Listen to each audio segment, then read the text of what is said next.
I'm Mark Z, and you're watching Thorin, the best interviewer behind Travis Gafford. Right, this should be episode 9 of Elitists United. And the first split of LEC is done and dusted. It's all in the books. We know who won, we know who came second, we know who came third. And so for this episode, our guest is Ocelote, founder, CEO of G2 Esports. And bodybuilder. And bodybuilder, apparently. Only two of those facts are accurate. But, okay, right, here's the thing, Ocelote. Obviously, G2 won LEC. This is part of the reason why you're a guest on this episode. So I have a question for you, right?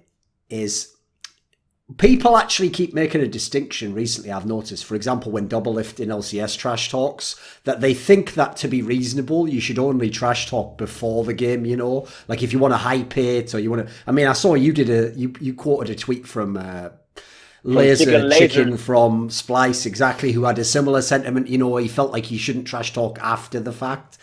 Right, that doesn't seem to me personally like a rule I've ever heard in my life. Like this imaginary set of rules that he took from Mount Sinai, from the god of trash talk, to reveal to the world when you're allowed to. I don't know if you're aware of this, but you're actually allowed to trash talk any time to anyone, and basically, unless someone can like actually stop you or place some sort of, you know, political gag order on you, they can't really stop you trash talking. So all I want to know at the beginning of the episode, also, just so I know like where we're at for this show, is will you be talking some shit even though you've already won, even though now, you know, in theory you could just be a gracious winner and be very polite to Fnatic and stuff? Will you be talking shit, or will, you know, what will the angle be on this one, do you think?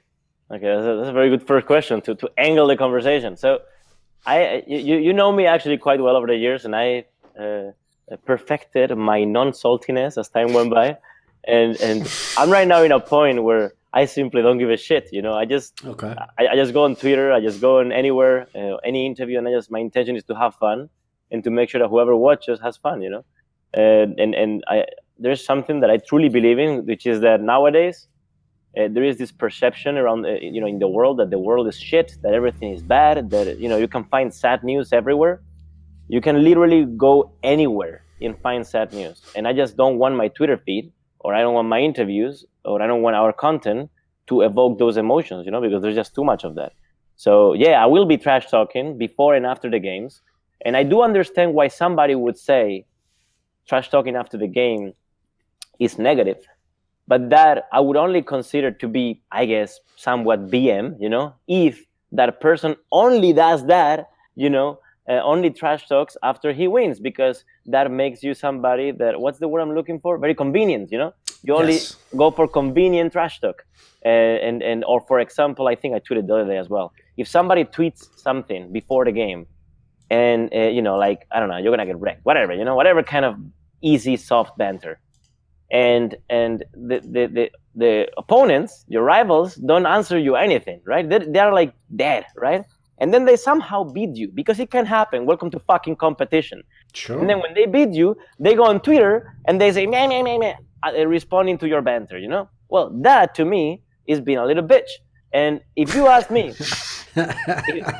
if you ask me what I think about that, is just fucking have fun, man. Just take it as it is, you know? Nobody wants to harm anybody. Because there's the thing, right? Just as a quick aside before we really get into things. Have you ever actually had any pushback over the last year or two when you've really ramped up the banter? Like the one that I thought you might get in trouble for was the one where you did do a tweet saying like something like that, like HeQ was the MVP of your team that week or something. Like that was pretty. Listen, I like it. That's my sort of flavor, but that's pretty wild for an honest. So do you ever get any pushback? Is everything fine behind the scenes? Are you surviving? Yeah, everybody comes to me every now and then. I mean, many people come to me every now and then and say, that was too far, that was too far. And then my answer is, who says what is too far, right? Do you know the intention in which I said this? Do you know the context and the expectations that people have about what I'm going to say? Because that means a lot, you know? People now look at my tweets and they know how I am as a person after 14 years in this fucking industry. And they know how I react to things and how I do things. So they kind of know that even if I say HeQ, trash, whatever, they know that I'm just literally having fun. And yes, of course, there's a bit of truth in some of these banter, as always. Sure. You know, you always try to, right? That's the beauty of it, right? you're many times people are a bit hypocrite, and they if they look at somebody on Reddit with an anonymous account making a joke, okay, they will upvote the joke, or they will laugh at the joke. But then if somebody known makes that same joke on Twitter, they will jump in because it's the perfect opportunity to get some good attention, So honestly, my take on all this is that I fuck up a lot. And the fact that I try to have fun all the time doesn't mean that I don't cross the line sometimes. Maybe that one with Hiku maybe was a bit too far, because if I would have been a player, maybe I would have gotten hurt by that.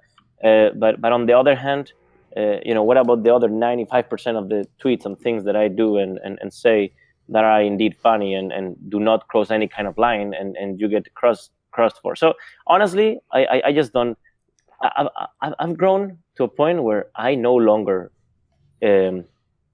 care,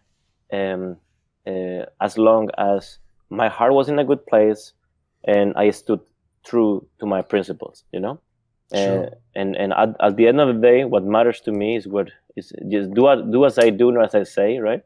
And what matters to me is that today is Easter, and I'm fucking here in the office by myself, and and that tells you that I respect Fnatic, I respect Origin, and I respect all the team owners I shit on a daily basis, because otherwise I wouldn't be here, Otherwise I would be home playing games and enjoying life and hopefully winning some titles. But that's not what I do. I respect everybody immensely, and that's why I invest and spend a lot of time in ensuring I deliver. I think when it comes to the general topic of trash talk, but in particular, like you said, you think the Hiku one may have gone too far. I think if we decide I don't know if I have or haven't. I just don't know. Yeah, but okay. So first, I actually think that trash talk in general is inherent to the scene, and I think it can only be a benefit. Like, we can all say that, like who gets to decide what is and isn't good trash talk and blah blah. And I think that's all like a bit useless, because when you're talking about that you kind of want to keep like negative emotions out of the scene, conflict is inherent to competitivity. And the thing about trash talk is that it increases the level of conflict in the scene, and that increases the stakes going into each particular match, and that makes the matches better from a viewership perspective. Like, it can only be beneficial, and I think anyone who wants everything to be kind of pacified doesn't want really hype matches. Like, you can't have insane rivalries without some trash talk, without some banter. Like, just making fun of Jensen's height at the start of the NA finals actually really accelerated the hype going into that match. There was some genuine conflict there that people could get invested in. So if we were to say that the Hiku thing went too far, I wouldn't think it would be necessarily because it was like a huge insult on his skill or anything. It would be because G2 versus Rogue was a foregone conclusion. Like, you can't really increase the hype for that match anymore, But if like a lower level team that could potentially lose to Rogue did start trash talking Hiku, that would actually increase the hype for that match a little bit. People would actually want to see if they could put their money where their mouth is. People would actually get invested in it. So you can try to keep negative emotion out of competition all you want, but conflict is inherent to competition.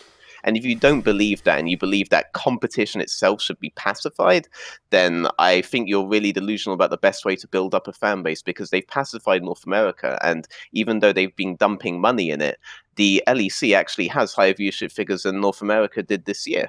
And it's a pretty significant thing. And this is honestly one of the reasons why you don't have personalities like Forgiven over there. And Forgiven is permanently bigging himself up and talking down to everyone. And everyone is still really hyped for him if he was to come back or not. That's a huge discussion, even though the guy hasn't played a single high-level competitive game in years.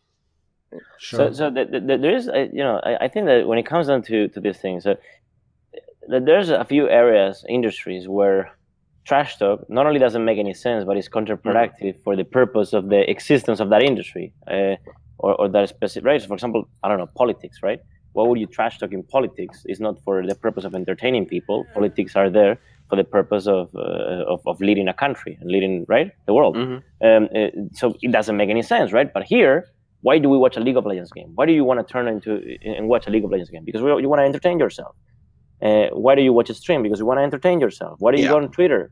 For the most part, why do you follow people like me? Because you want to entertain yourself, And trying to think otherwise is just dead wrong, And when I ask myself, what do I want to be remembered for, like 100 years from now when I'm dead, is I want to be somebody that people look back and say, this guy made me laugh so fucking much, and whatever this guy did made me laugh and entertained me so fucking much, gave me goosebumps, made me laugh, you know what I mean? And that to me, entertainment as a whole is the reason why I think I'm here for, And sometimes I miss the mark. Sure. Well, everyone does, mate. But as you say, as long as the intention is to have fun, that's fine. I mean, listen, I agree with you. Like, if I trash talked EQ and then in the next games he went and he played really worse and I could tell, I'd really impacted him and that it hurt his feelings, I'd feel really bad. The problem is, how the fuck would anyone know? Badum tish. Like, there you go. If you missed that one, you missed that one. So don't worry about it. That's just there for the ones who understand, right? Let's get into the actual games then. So, right, first things first, Ocelot.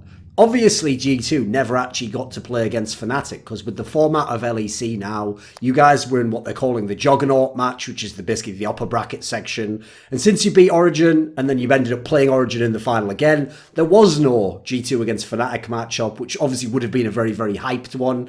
Now, here's the thing, Ocelot. A lot of Fnatic fans, and I even think the Fnatic players themselves, thought they were going to this final. They thought they were even going to maybe win this final, mate. Like, there was a lot of, I don't know, some would say optimistic. I'd say delusional, personally. But, let's not split hairs on that one. There's a lot of people in Fnatic, in Fnatic Circle, thought they were going to beat Origin. What did you think of their match against Origin? Yeah, honestly, I think that the only people that thought Fnatic would beat Origin is the community and the analysts, because when you ask any of our players, they were like, it's a 3-0 or 3-1 for Origin. So that I mean, we knew that Origin was much better. Now, I don't know how the game would have played if Fnatic would have qualified for the finals. I don't have an oracle ball, and who knows in that specific day, that specific time, with that specific crowd, what would have happened. But I think that if the game gets played 100 times, I would be damned if we don't win 90 of those 100 times. I don't know if I could have handled Ocelot, your Twitter, if you'd have 3-0'd Fnatic like that in the final and stopped them like game. I think you might have forgotten. You might be the first owner to get banned. Like, so. I'm kind of salty. I'm not gonna lie that we didn't play against Fnatic, because the last thing I wanted is to hear, yeah, but you didn't beat Fnatic in play, because I heard it a couple times and it kind of triggers me, not gonna lie. But so yeah, I would have loved to see Fnatic's management, Sam Matthews there in Rotterdam, with the Fnatic pompons or some shit. I would have fucking loved that. And then just do a tweet after the game: better mid wins. Which by extension means better GM wins, right? Veteran, what did you think of this? The matchup, basically for third place, the game between Fnatic and Origin. Yeah, so when you watch that game and you see how Origin adapted to their initial issues that they had versus G2, which was their propensity to just go for every single Drake on the map, irrespective of everything, the way they decided to fix this was actually by sacrificing top lane, which is not something you can do versus G2 unless you really, really, really want to lose obscenely fast. And this was actually probably the biggest difference that G2 had over Origin the second time that they met, was the amount that Wonder was able to get ahead over Alphari, initially due to some pretty better timed ganks from Jankos than Cold did towards the top side, but then later on, because Hecarim would always be dragged down in the first game in particular, at really inopportune times, and eventually you just can't match the Irelia in that scenario. But versus Fnatic, they seem to be trying to match Fnatic at their own game, and if this was their response to their initial issue in the first time that they faced off against G2, where they basically ceded the entire map to go for Cloud Drakes, then obviously they weren't going to actually be able to take games off them. But I knew that after watching Fnatic versus Origin that I really wanted G2 to win, because particularly in the Chinese region, they're playing teams with insanely heavy topside focus, like insanely heavy. Like yes. I saw a ridiculous stat where like the top 4 teams in China had like the bottom 4 AD carries in terms of damage share, and we're talking about a region that had like 16 teams in it. So if we sent either Origin or Fnatic the way that they were playing against each other there to MSI, I would be very, very, very worried for how the region would end up faring. So taking the team that had the most consistent top side of the map was the absolute best result you could possibly hope for. So. Now, one aspect to talk about in this series of the OG Fnatic series, this is the reason why I personally didn't have Fnatic winning this series and I didn't think they were going to win LEC, is like, if you want to look at a team almost built to beat Fnatic's current playing style, you'd pick the Origin team. Like, Fnatic had one game, Veteran, where they got a reasonable lead early on, and that was the one game they won in the series. All the other games where they were either matched or behind, they looked quite toothless. They didn't really look like they had a way back in. They were pretty ahead in the second game, actually. They broke the base, but they only broke the middle inhibitor, but they weren't able to end the game before Sona Taric got really huge, was the big problem that they had there. And Sona Taric, despite what Loco thinks, actually is insane on the 2-item spike that Sona gets with fully sacked Tyrion with Lich Bane, and once Taric has an Abyssal Mask, that's when it's really powerful. And all they could do before then was break the middle inhibitor, plus Ryze was constantly farming off to the side, and ended up with like a 50 CS lead over his opponent. Suddenly you can't match that. And with all of this power, Origin weren't able to do anything significant to close out the game, because it's very, very easy for that competition to acquire pressure back in the midsection, no matter what you do to the middle inhibitor there. And they were able to contest every single neutral objective after a certain point, and they just simply weren't able to close out the game early enough. They didn't really have a good enough strategy to do that sort of thing. So yeah. What do you think of them ocelote as a team, the Fnatic squad? Because obviously when they initially started the split, it was so bad. People have to remember at one point in time, they were like 3-7 or something insane like that. Really, really bad start. But eventually they did go on that insane streak towards the end of the split, winning most of the games. What do you make of their squad overall, the team without caps? I think you muted yourself, mate. Yeah. Sorry. I was muted. I think that, so what I can tell you is what I see as impact from Caps' side, and then I can give you my best guess of what's going on in Fnatic, because I do have, I guess, some insight. But I think it's going to give you a very good picture of why Fnatic last year and Fnatic this year are so different. So what Caps has, and not many people kind of know this, is that his calling in game, while maintaining like the highest possible mechanics, is immaculate. Like, he will be trading mid, and I've seen this in front of me. He will be trading mid, and while trading, he will be saying, "Careful bottom, you have no word." Like, you know what I mean? Like, that is, and imagine that type of call during 30 minutes of a game. It's just so much added information. He has a panoramic, peripheric, however you want to fucking call it, vision on whatever is going on in the map, and you can see that in the first game. I think it was it the first game?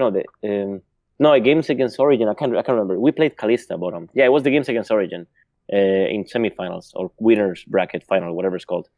How Caps TP'd bottom level 2. You know, right at the very moment they started fighting. Like, that is just not normal. You know. At level 2, level 3, you're trading mid, you're trying to figure out, lane control and things like that. And he's literally tipping bottom at the same millisecond that he sees some action that justifies that TP, knowing that a wrong TP can actually break his lane, So he's just a player that is just so rare to find, and so creative. He literally played fucking Pike support, roaming. I mean, and the way he played it was just ridiculous. So what I see right now, having Caps in the team, is that we used to have Perks as the biggest voice in the team, and nobody challenged him, just because he has a pedigree, and you know how this works, right? Same in traditional sports. When LeBron says something, you either have, Steph Curry on the side challenging you, or essentially nobody will speak up to you, because you have a credibility and a reputation and a pedigree that is really hard to fight against on a basic hierarchical level, And that's what right now we have with Caps, and Perks. They always challenge each other in a very good way, I think we should do this, and the other guy says, I don't think we should do this, and then they follow the second call, right?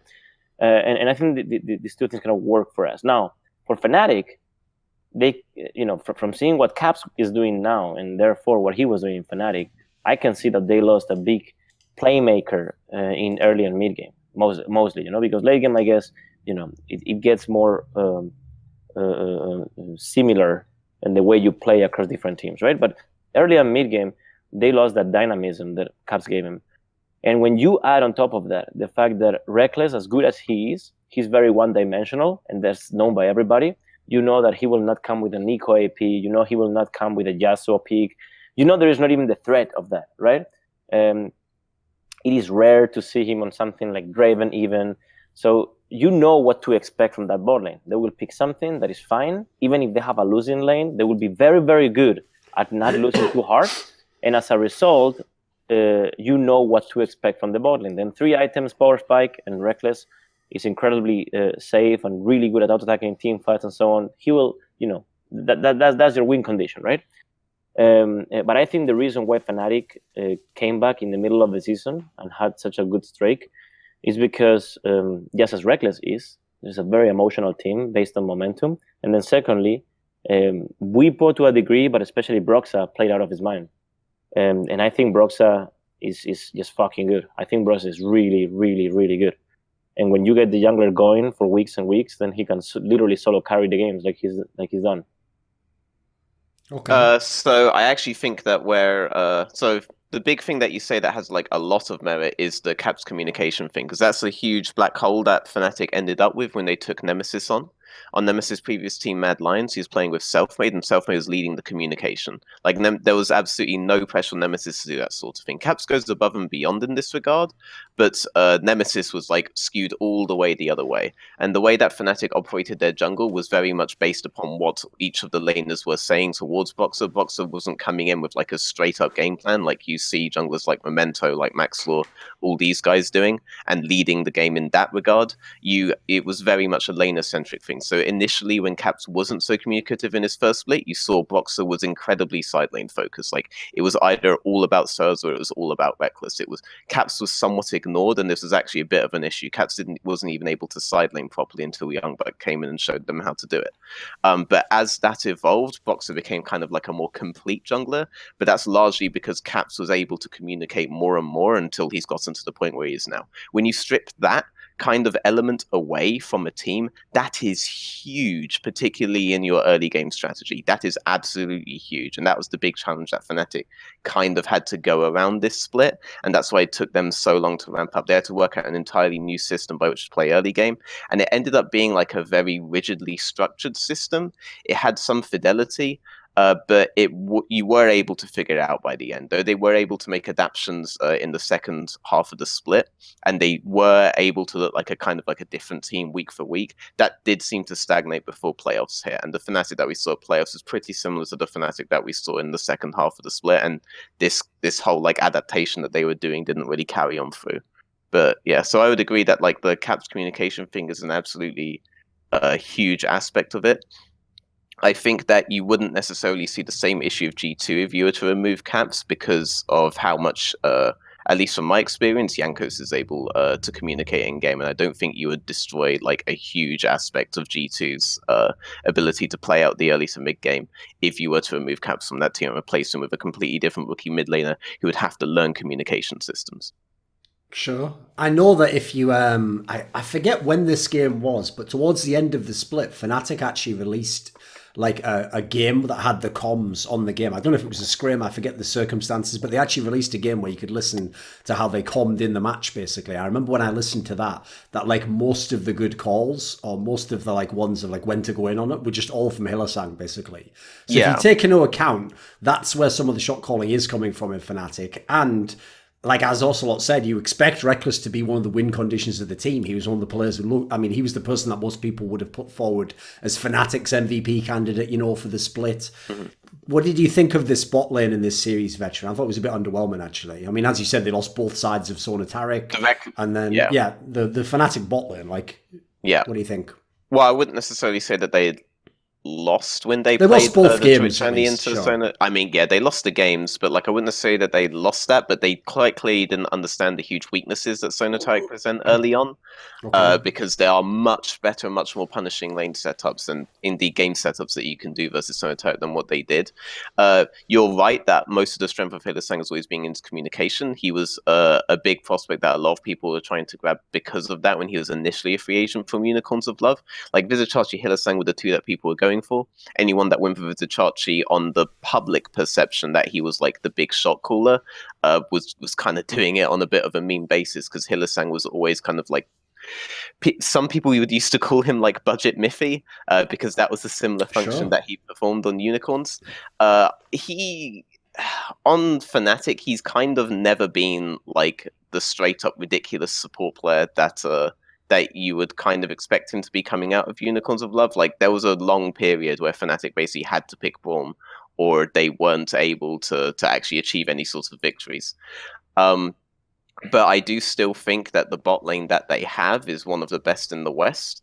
But a large amount of that does just come from Reckless' sheer strength as a late game team fighter. When he Sure. gets ahead, when Fnatic are able to set up the map. And this is what Fnatic honed in on when they started making their comeback. They just completely sacrificed topside. They did everything they could bot side. They had really strong early game plans, but these weren't very there wasn't a lot of flexibility in those plans, as you would see from a team like Origin or from a team like G2, where they're able to set up the whole map in a much more consistent sense game to game. Fnatic just basically had, we're going bot side, we're going to do some crazy shit level 2 if we can, or we're just, and Whipper, you're just going to have to kind of like deal with it. We don't even care about your wave or anything like this. And that was how they got back in the game. But I don't necessarily think that that's purely because Hylissang is communicating a lot, rather than the obvious fact that Reckless is going to be their source of power if they're ever going to win these games. Okay. Also, what do you actually think of Reckless as like person, as a player?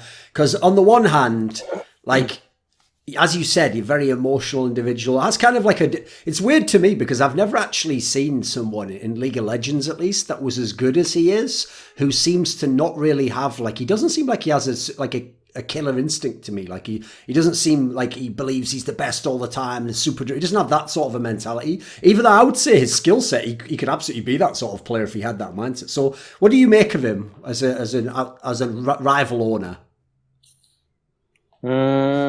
and former competitor, technically? Yeah, it's when I was playing, he was starting. It's like he was in the WOMP, Yes. when I was relevant. As a matter of fact, actually, I wanted to get Reckless into SK, actually. Yes, yeah, not a lot of people know that story from back in the day. And I didn't pull the trigger. I should have won harder on Alex Mueller. I should have told him, just fucking get him, believe me. But I didn't, and I learned a huge lesson there. But anyway, I think that this is a tough one, because I think that, and I don't want this to sound bad, because it's not my intention, but Reckless is a very special mindset. Like, and when I mean special, is a very hard to find mindset. I don't know if that's good or that's bad. I mean, certainly he's a very successful guy, so I'm assuming he has a lot of good connotations. But when I say, the moment I said that he's emotional, I actually, in my mind, was telling me easy. I actually don't know. Maybe he's a sociopath. I have no idea. And it's hard to tell even after all these years, after many interactions and after seeing him play and seeing interviews from him, and he's a very special guy. And also this comes from many players that think the same way. I genuinely believe that he has a mind that allows him to actually genuinely believe that he's the absolute best. So I disagree with you. I think he does have that mindset. In his mind, I don't think he has any rivals, really. And I think that's a good thing. And probably I think that will allow him to stay at the top for a few more years, But on the other hand, I think, and I'm not a psychologist, but I feel like the same way I was as a player is a bit of a selfish person, has a bit of a selfish personality, In the same way, I also experienced as a player, a team, especially in a game like League of Legends, does require a level of team play in and outside the game and camaraderie that a selfish leader, like I historically would have considered myself, just can't help, can't deliver. And as a result of that, then when things get wiggly, when meta changes, when Sonataric appears bot lane, when something comes that is not, up, within his area of expertise, is when the problems arise, because it's those those challenges are the ones that define how a team can adapt, and a team can adapt by trusting each other, by testing picks, by being okay with losing scrims, because you want to try the edges of his champion, by things like that, And I think that a selfish type of leadership trumps that, and make things be more prone to crumble. But this is just a wild guess, okay? I really don't know what I'm talking about. I'm just giving you a wild guess from what I see, right? Sure. On the other hand, I think that there's just, mechanically speaking, he's gotten historically a lot of shit for being extremely safe, and maybe in specific games that may have been correct and play for KDA, but I think that mostly he's been just fucking good, And I mean, you remember when we lost against Fnatic 3-0 in the first ever split we didn't win as G2? That was 2018, last year. Spring split. He literally solo fucking carried. He solo carried. We knew, like, we were in the backstage, and we knew he had Tristana. He had 3 items. We were 100% sure the game was lost, And that takes a really, really good AD carry. To know that he will not misstep, he will not jump in stupidly, he will not suicide, he will do exactly the damage he needs to do without dying in a team fight. And that is a very specific way of playing, And depending on the meta, it can give you trophies like it did. Sure. What do you think, Veteran? Yeah, I mean, there's a lot of merit to what he's saying in terms of like the whole selfish leadership thing, like players that kind of demand that you play a certain way around you. Like, this is the actual criticism people have when they criticize Forgiven's quote-unquote champ pool, because it's not the idea that he can't play like a bunch of other champions. It would just be the idea that he would restrict your team in terms of what you can and can't do. And when you bring up the Sona Taric thing, I mean, the obvious retort to that would be that, like, he did spam a lot of Sona games and try to play Sona Taric itself. But when you saw the kind of champions he was picking against Sona Taric, this guy has never been like a huge Ashe player, huge Varus player, huge Draven player, any of the picks that people around the world have brought out to actually defeat this composition. And that would be kind of where you would try to levy that sort of criticism towards him, that maybe he was restricting potential strategies they could do against this. Certainly, it's not a team that you would expect to just immediately start funneling. Like, Reckless is the kind of player who wouldn't like that sort of thing, even though he did experiment with it last year. You could see him kind of restricting it in that sense. There you go, I got the words out eventually. In terms of the criticisms of him as being like a safe player, that's really outdated at this point. Like, the last time that was relevant was in Season 4, and I think in Season 5 when he ended up with that really strong Fnatic Summer 2018 roster, he really came into his own, and that whole idea that he was just a safe AD carry like really vanished. And I think a huge factor in that was Forgiven, who incidentally I'm pretty sure would still be able to get in his head if he wanted to, but he did cite Forgiven as being like one of the reasons why he started changing his playstyle, adapting and really pushing himself. I wouldn't necessarily say that he always believed he was 100% the best because of Forgiven's presence, but outside of that, I don't think he views players like Upset, players like Sheriff or Patrick, if you want to call him that now, or Perks even, who are coming up for the mantle as like significant threats to him. I agree with ocelote there that right now he still views himself as the absolute undisputed best. And the way that he plays out the team fighting phase of the game, yeah, you could definitely still call him down. I think it's a safe bet for Fnatic to keep going bot side. I don't think that playing around Reckless was what cost them. I think it was just the way that they gave up Whippo that ended up costing them. And I would be very surprised if you saw any sort of accusation of Reckless playing too safe now. Yeah, sure. and one thing I want to say that, and I don't think anybody that has either shared team or played against SOAS, and I've played against him plenty of times, I don't think anybody can disagree. SOAS is one of the best guys, especially on his prime, when it comes down to having no resources whatsoever and being okay with that, Yeah. If you remember back in the day when he was in Fnatic and Expected was also in Fnatic, I mean, even with Caps, right? One of the things that always worked for them is SOAS would always give up top farm even like 3 waves, he wouldn't give a shit. He would just go mid, make a Malphite ultimate or a Jarvan ultimate, and then go up again, with minus 20 CS. But he gets his team ahead, Yeah. and kind of that mindset. I think everything fed onto each other, because SOAS being incredibly selfless, is that a word? Yes. Yeah, selfless. Incredibly selfless, plus Reckless having such a strong and I think powerfully good ego, kind of created this fanatic playstyle early game, around bot lane. And now that you have somebody in the top lane like Buipo is much more mechanical, in my opinion, than SOAS is. And by the way, I had no idea we were talking about actual mechanics of the game because I'm pretty bad right now. But I can I can give you my 2 cents still. Sure. I think that Buipo is much more mechanical than SOAS is, and in a way much more selfish, which maybe nowadays is what the meta demands in the top lane, right? Maybe. And I think that Fnatic is right now trying to find their soul, their spirit, the way in which they generate best results. And I think that it'll take some time for them. And either they adapt to what the new metas demand and what the new pace of the game demands, or they will have to, again, make lineup changes. Sure. Here's the thing. I certainly have always thought Reckless is a very good player. He didn't take very long before you could see he was an evergreen player who's going to be good for many, many years. And also, most crucially, he always had that rep from his teammates that he was someone who practiced an obscene amount in the game. So that's always going to help if you are that sort of like a long-term talent. My issue would just be this. Like, this isn't even really a diss against Reckless as much as it's a diss against Reckless fans and Fnatic fans. So one of my favourite pastimes. I would just say this.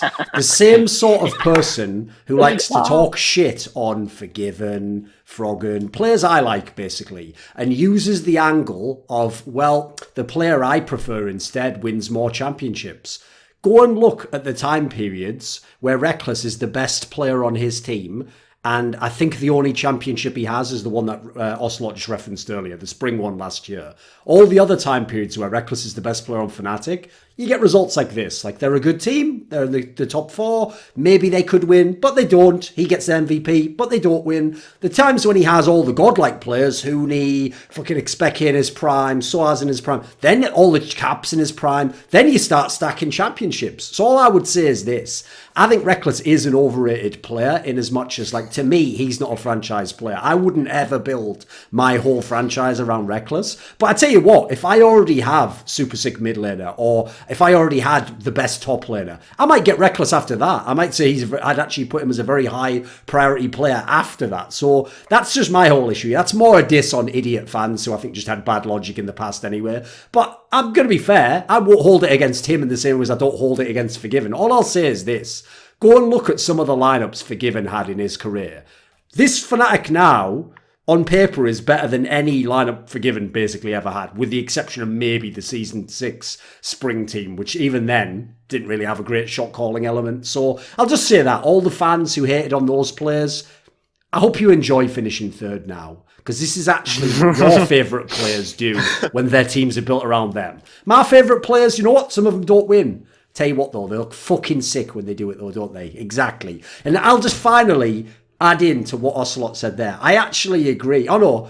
Let me think. Oh, no, it was what you actually said, Veteran, where you referenced that the one person Reckless does in his own brain seem to compare himself against is Forgiven. Yeah. That actually tells you everything you need. By the way, one thing that's cool about that is that actually shows me that, because I don't know him as a person, that Reckless is actually a lot more of like a real competitor than people might think from interviews. Of course he is. The fact he's a very private person, because you know what? If you wanted to just be a guy who just like was all about marketing, you could be Forgiven easily, because what you do is you never make it about individual skill. You just say, like, look how many championships I've got, look how many worlds I've been. He never did any of that, you know. But he doesn't. He actually was fair that he did directly compare himself. So that means, you know, on some level, he knows, like, listen, take the team element aside, and individually, this guy is my rival. And to be fair, also, it means that the shit talking did get to him a bit, because what he did was that classic move. He waited a long time. He waited a long time, and then he just went ham that one time when he was like saying about how he's not a true AD carry and stuff like that. That was pretty good. I knew he got under his skin there. Go on then, Ocelot. What are you going to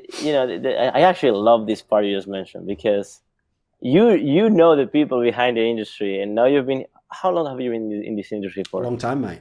18 years. 18 fucking years. So that's 4 years more than that. Okay. And I think I've seen some shit.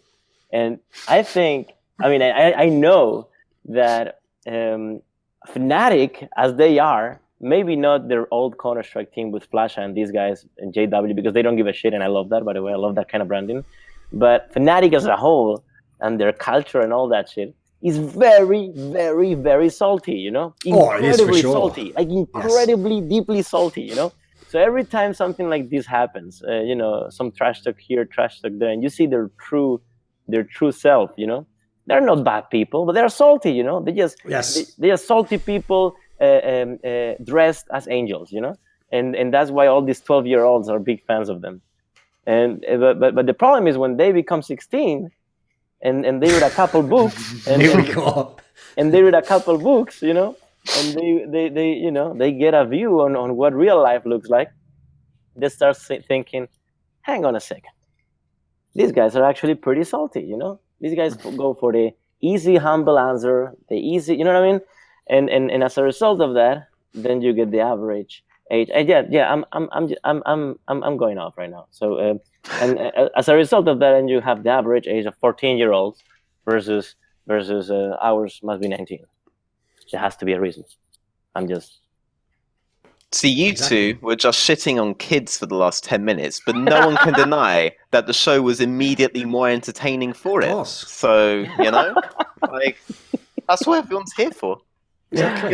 You're never going to face these 14-year-olds except at one of those like events where you can 1v1 ocelote and shit. Like, the 12-year-olds can't buy jerseys. By the way, you want this thing? G2 Esports flash up. I have to say on the Reckless point, though, there was that one time where he did whip out all of his trophies and Freeze came at him, because there are some players that Reckless will happily view himself as a rival to, and there are some players who that was quite telling, fuck off in his eyes.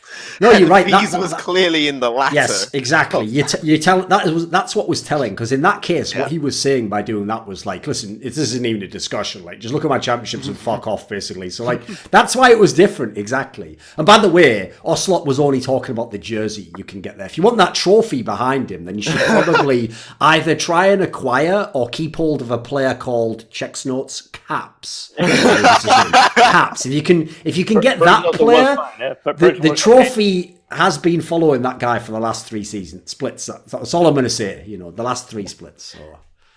Perks has now 5 trophies though. That's pretty good. He has 5 trophies from in 7 splits. Now you tell me what that doesn't make any sense, right? Because we but here's the thing, ocelote.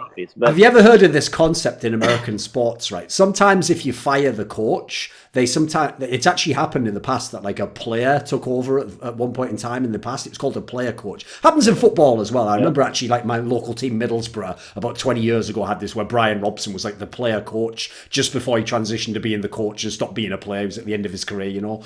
Well, along similar lines, one of the biggest problems in games that are team sports like Counter-Strike, League of Legends, is normally you don't have any control over who your teammates are. You just play. So you could be the best player ever. You could be Forgiven. You could be anywhere. Some of my favourites, Flame. But you might not win the championship because you don't control who's in the bot lane or you don't control who your jungler is or whatever. So obviously Perks is the ultimate fucking genius because he figured out, what if I'm the best player and the fucking secret general manager of this team? Then I can do both. You know, I play the other people. You know, like Forgiven, we didn't know it, but he was a prophet. When he tried to warn us in season 6 about that Skype group, we all thought it was just because it was a Skype group where people were talking shit. We didn't know that like that was the fucking Avengers Endgame where like one man was just controlling the whole destiny of the fucking European League of Legends from a Skype group. You're blowing this out of proportion. I get it. Of course. He's underselling it, if anything, because far be from the scope, the amount of influence Perks has, particularly over the younger the amount of influence Perks has over the younger generation is absolutely listen. Let me explain you the truth, okay? I'm gonna go right into the truth, okay? The truth is, Perks for 2 years straight has been the absolute uncontested best player in Europe, period. Okay, and maybe in the West. As a result of this, every player has been incentivized to play with him. Sure. Now let's talk about the poaching thing, okay?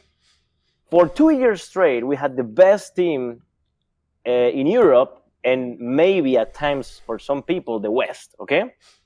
How much do you think my players got poached? Like, just get your mind into the position of a team that has arguably the best team in the Western world and travels a lot. And you know, they have a lot of free time, and you know, team owners from North America come to Europe, or they meet these team owners in North America or in Taiwan for that tournament, and then you know they're going on a dinner, you know, what the fuck can you do, right? What the fuck can you say? So I gotta tell you, and many things that we can't talk about, for example, what happened in our first ever MSI, you know, we never talked about it, but one of the big reasons why we were in that shitty position, which ended up being good for us, as you know, yes, is that North American teams were poaching the shit out of our players, you know? So this goes to show that all this poaching shit, you know, is just hypocrites taking this one thing and utilizing it to explain why their team sucks, you know? So that's my answer to you. Yes. If by any, I don't know this, okay? And you will say, whatever. Well, I don't have proof about anything. That's what I can tell you. I don't know whether any of my players poached with proof, okay? I don't know that. What I can tell you is that I know for certain with proof that my players, multiple people tried to poach them, sure, have been poached left, right, and center by really powerful and nice teams, you know? And nothing fucking happened. So let's not be hypocrites. Yeah. So two things. Number one, I wasn't even referring to the poaching, because I think that the poaching rule set only benefits organizations. That's the reason why it's in. I actually think it's very damaging to players that the poaching rule set is in. Like, we never had any of this. And it only benefits organizations that are not having, by that moment, a top team. Or benefits more those organizations with a, I guess, middle of the pack team. Yes, I mean, because nobody wants your fucking players. Yeah, well, yeah, but that also ends up like tying players in to like really shitty teams for ages. To players with genuine, like right now. Okay, so if anyone watched EU Masters recently, like you'll see that leader guy. Right now, I'm really worried that the first team that he gets an offer from is like a really shitty team, because his next team will make or break him. Like, he could be absolutely insane, or he could end up stagnating and becoming one of the many players you probably coming to your mind right now when you think of like players we thought were going to be an insane talent back in the day and never came anything of it, you know? And if you get stuck on the bottom tier team now as one of those players, you're kind of fucked because of the poaching rule set. Like, if other teams see that potential and want to drag you out, but you're already tied into this contract, and you are a kid when you sign this contract, by and large, so you can end up in some pretty shitty situations. You can't get out of it. Like, it just benefits the organization only, and you as a young talent get the middle of the pack or organizations that don't have, you know, a super stacked roster. But what I want to say is that I think you're right. Yeah. If I would have an ideal scenario, I would cherry pick, not having any poaching rules, anti-poaching rules. Tampering, of course, is really bad, of course, right? But poaching, as per the definition of poaching in this case, would be have contact with players under contract for the purpose of them joining your team, right? Yes. Then I wouldn't be against it, because I think that everybody playing on a level playing field is the right course of action. Because if I look back in these 3 years and a half or 4 years as a team owner, actually we got absolutely fucked in multiple different games by poaching, you know? And Thorin, you follow a bit of Counter-Strike, so you may know a thing or two about this, you know? But what I wanted to say is, I remember now. It's very important that, and for this I applaud Fnatic and I applaud G2 even more, because if a top player, let's say Froggen, take the decision of going to a team for money, you know, and disregards the credibility, reputation, and history of that organization in putting together winning teams, then as a result of that, they will get more money in the short term, but unfortunately their careers, they will never win worlds, right? Yes, preach. So so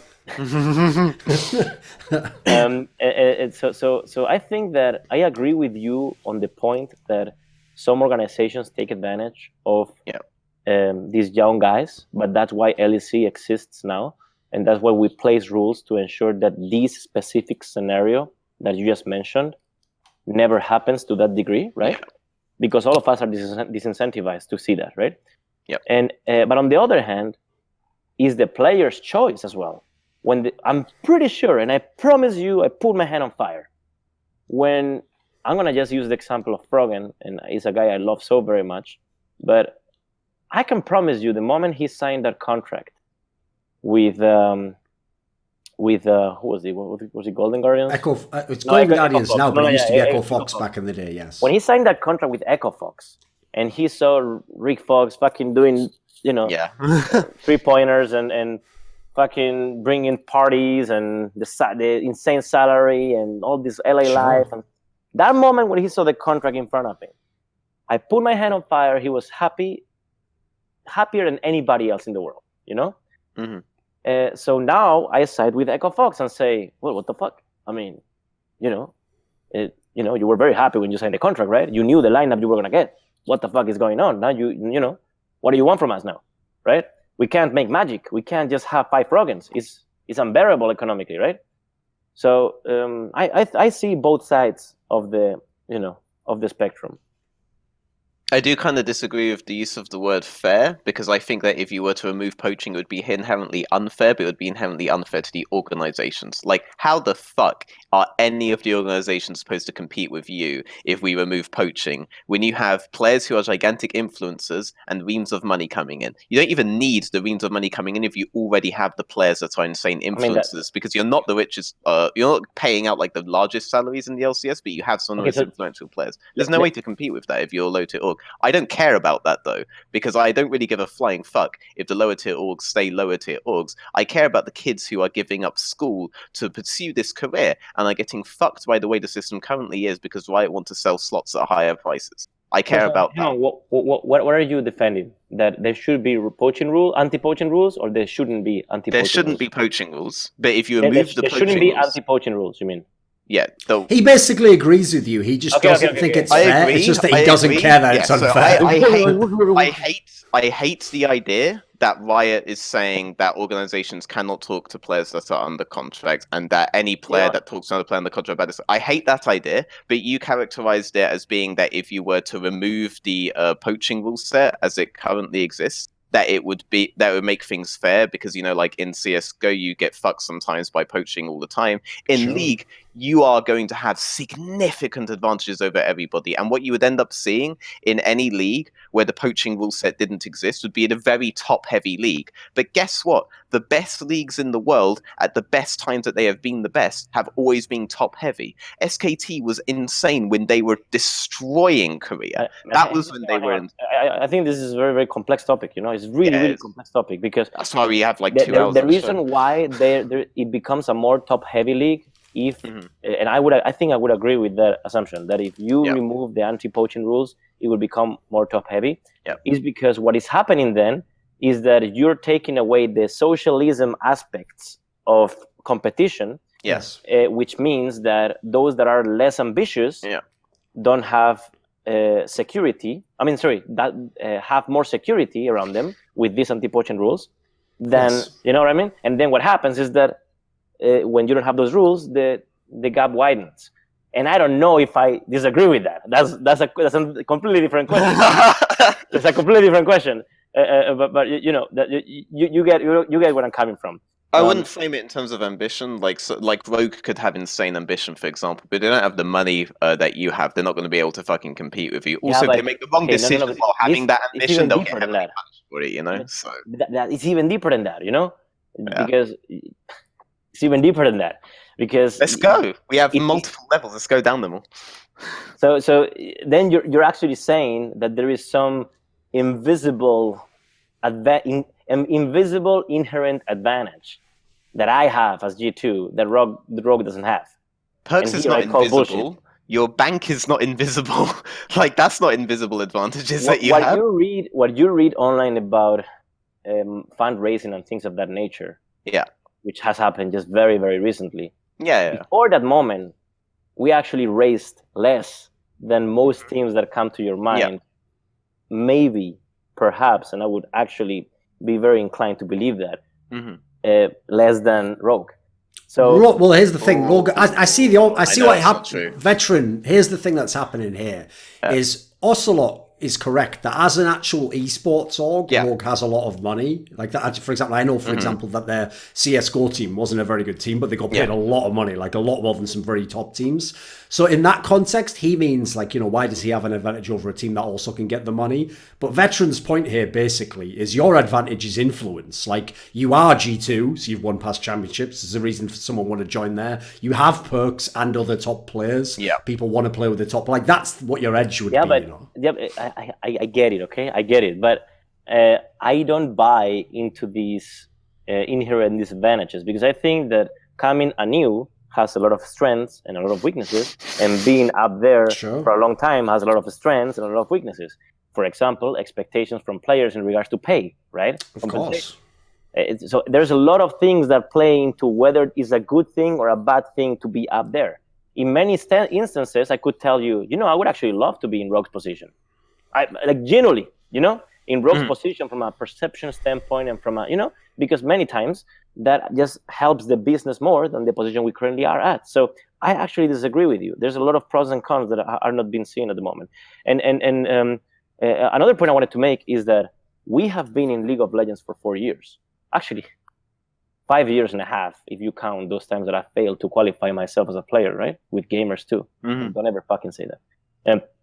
So for a year, I've been trying to qualify without success, right? And when it happened, finally, I went all in and invested a lot of money into the team, my own money into the team, right? In order to have a chance at achieving success, and I fucking worked 14 hours a day for plenty of weeks, right? Straight. And as a result of me being new in all this, right? I had to spend more than Fnatic. That's just the way things work, because Fnatic has credibility, reputation from years ago, and as a result, they can just fucking have a camera, make a vlog, and have 30x our amount of views on YouTube. I don't know about these invisible advantages, mate, that you're talking about. I don't quite see them. It's the exact advantage you have right now. Is the advantage Fnatic had over you back then? It's the exact advantage you have. Yeah, welcome to the world we live in. Where I'm not complaining about it. I'm saying it would be good if you just allowed these advantages to take hold. Because I think if you were to get all of the insane players and build G2 like you could argue those advantages are earned. Like you don't trip over and get them by accident. That's what I'm getting into. That's exactly what I'm getting into. It's not like Rogue couldn't have been there 4 years ago, or couldn't have tried to qualify 5 years ago. And years ago, when everything was new and stuff. We have the most level playing field that we had to date with the creation of LEC, right? Sure. They're paying almost the same amount of money I'm paying to be part of this league, while the value I generated for this game, I say I, but I mean G2. Yes. We generated for this game is orders of magnitude above what Rogue did. So then, what is unfair? That's what I mean. That it's really easy to throw out statements, and and not looking at what they really mean. So, do I really believe that leveling the playing field even more helps the case, helps the league? Maybe I disagree with that because I don't think there's a better system than a system that incentivizes work and doing things properly, and regardless of the current position you're at. So I think the word is meritocracy. Yeah, meritocracy. I am a big believer in meritocracy. I don't disagree with that. I just simply think that you can't quite say that Rogue should have just been there earlier, or Schalke should have just been there earlier. Organizations like this. I think the better counterpoint would be stuff like Splice, who did invest dumb money in but made bad decisions. That would be a really good counter. Or Misfits, who just did that and have also made bad decisions. Making bad decisions is not just as a byproduct of nothing. Making bad decisions is a argument in your favor that I'm giving. I'm giving an argument in your favor here. Yeah, I'm using that argument against your argument about Rogue. And again, I actually nothing against Rogue. I don't know why we're using Rogue as example, but it's for the purpose of conversation. I could tell you, I could rebate or answer that argument with saying, well, Rogue could do as well as we did early on, comparably with competitors, and could invest as much as we did early on, comparably with competitors, and then they would be in a similar position we were back then. And then 4 years from now, or by the pace the industry currently grows at, maybe 1 year from now, they would be at the current, right? So it's always a really hard thing to discuss these things retroactively. Yes. Yeah, the only reason this was like it more extended was because Veteran was trying to make like a subtle point there, but he wasn't really arguing against you most of the time there. I would just say this, like the reason why I actually think it is totally fine to say basically like, well, Rogue could have done it 4 or 5 years ago, Veteran, is because like, here's the obvious question I would ask. Like, why the fuck would they even imagine they're entitled to any advantages in a brand new scene they've only just entered? Like, I'll give you a quick analogy, a very quick one. The moment I knew that my favourite game, Quake, would never be a big esport ever again, was actually just a forum post years and years ago. This is like over 10 years ago, maybe like 14 years ago, where someone once said, oh, I had a friend come around my house and he was saying like, oh, what is that game you're always playing? And he said, oh, sit down and play it, you know, like I'll put you in like a free-for-all public server, you know, like a simple, you know, not like a high-level one, you know, and I'll let you play for half an hour and I'll come back and check on you. He comes back half an hour later and he asks his friend who's just been sat there playing on his computer, he goes, so what did you think of Quake then? And his friend goes, yeah, I guess it was kind of fun, but I just kept thinking to myself the whole time, like, isn't this a bit unfair that I can't compete with these guys? And he goes, but you know, most people who play Quake have been playing for years, right? It's like quite a hard game. And he goes, yeah, exactly. So like, I didn't feel like it was that exciting for me. And it's like, if I realized if someone has to be able to sit down and in half an hour be able to even vaguely compete with people who've played the game for years, like we're fucked as an entire society for where people's level of like entitlement is. So similarly, I mean, obviously we're only using them hypothetically. Rogue have not actually complained about this, but if they dared to do what people would actually do, by the way, in this LEC model, like people certainly do want what's ocelote described as socialist sort of advantages. Yeah. People want to come in and say, right, well, I've just bought into the poker game now, so why haven't I got the biggest chip stack? Yeah. It's like, well, you haven't played the game yet. What the fuck are you talking about? Like, I think it's perfectly fair those people start at nothing and have to fight all the way back up. Actually, Thorin, I think it's very, very important that this is very clear. There's a lot. I mean, we are talking about the assumption of this rule not existing, by the way, because this rule exists, right?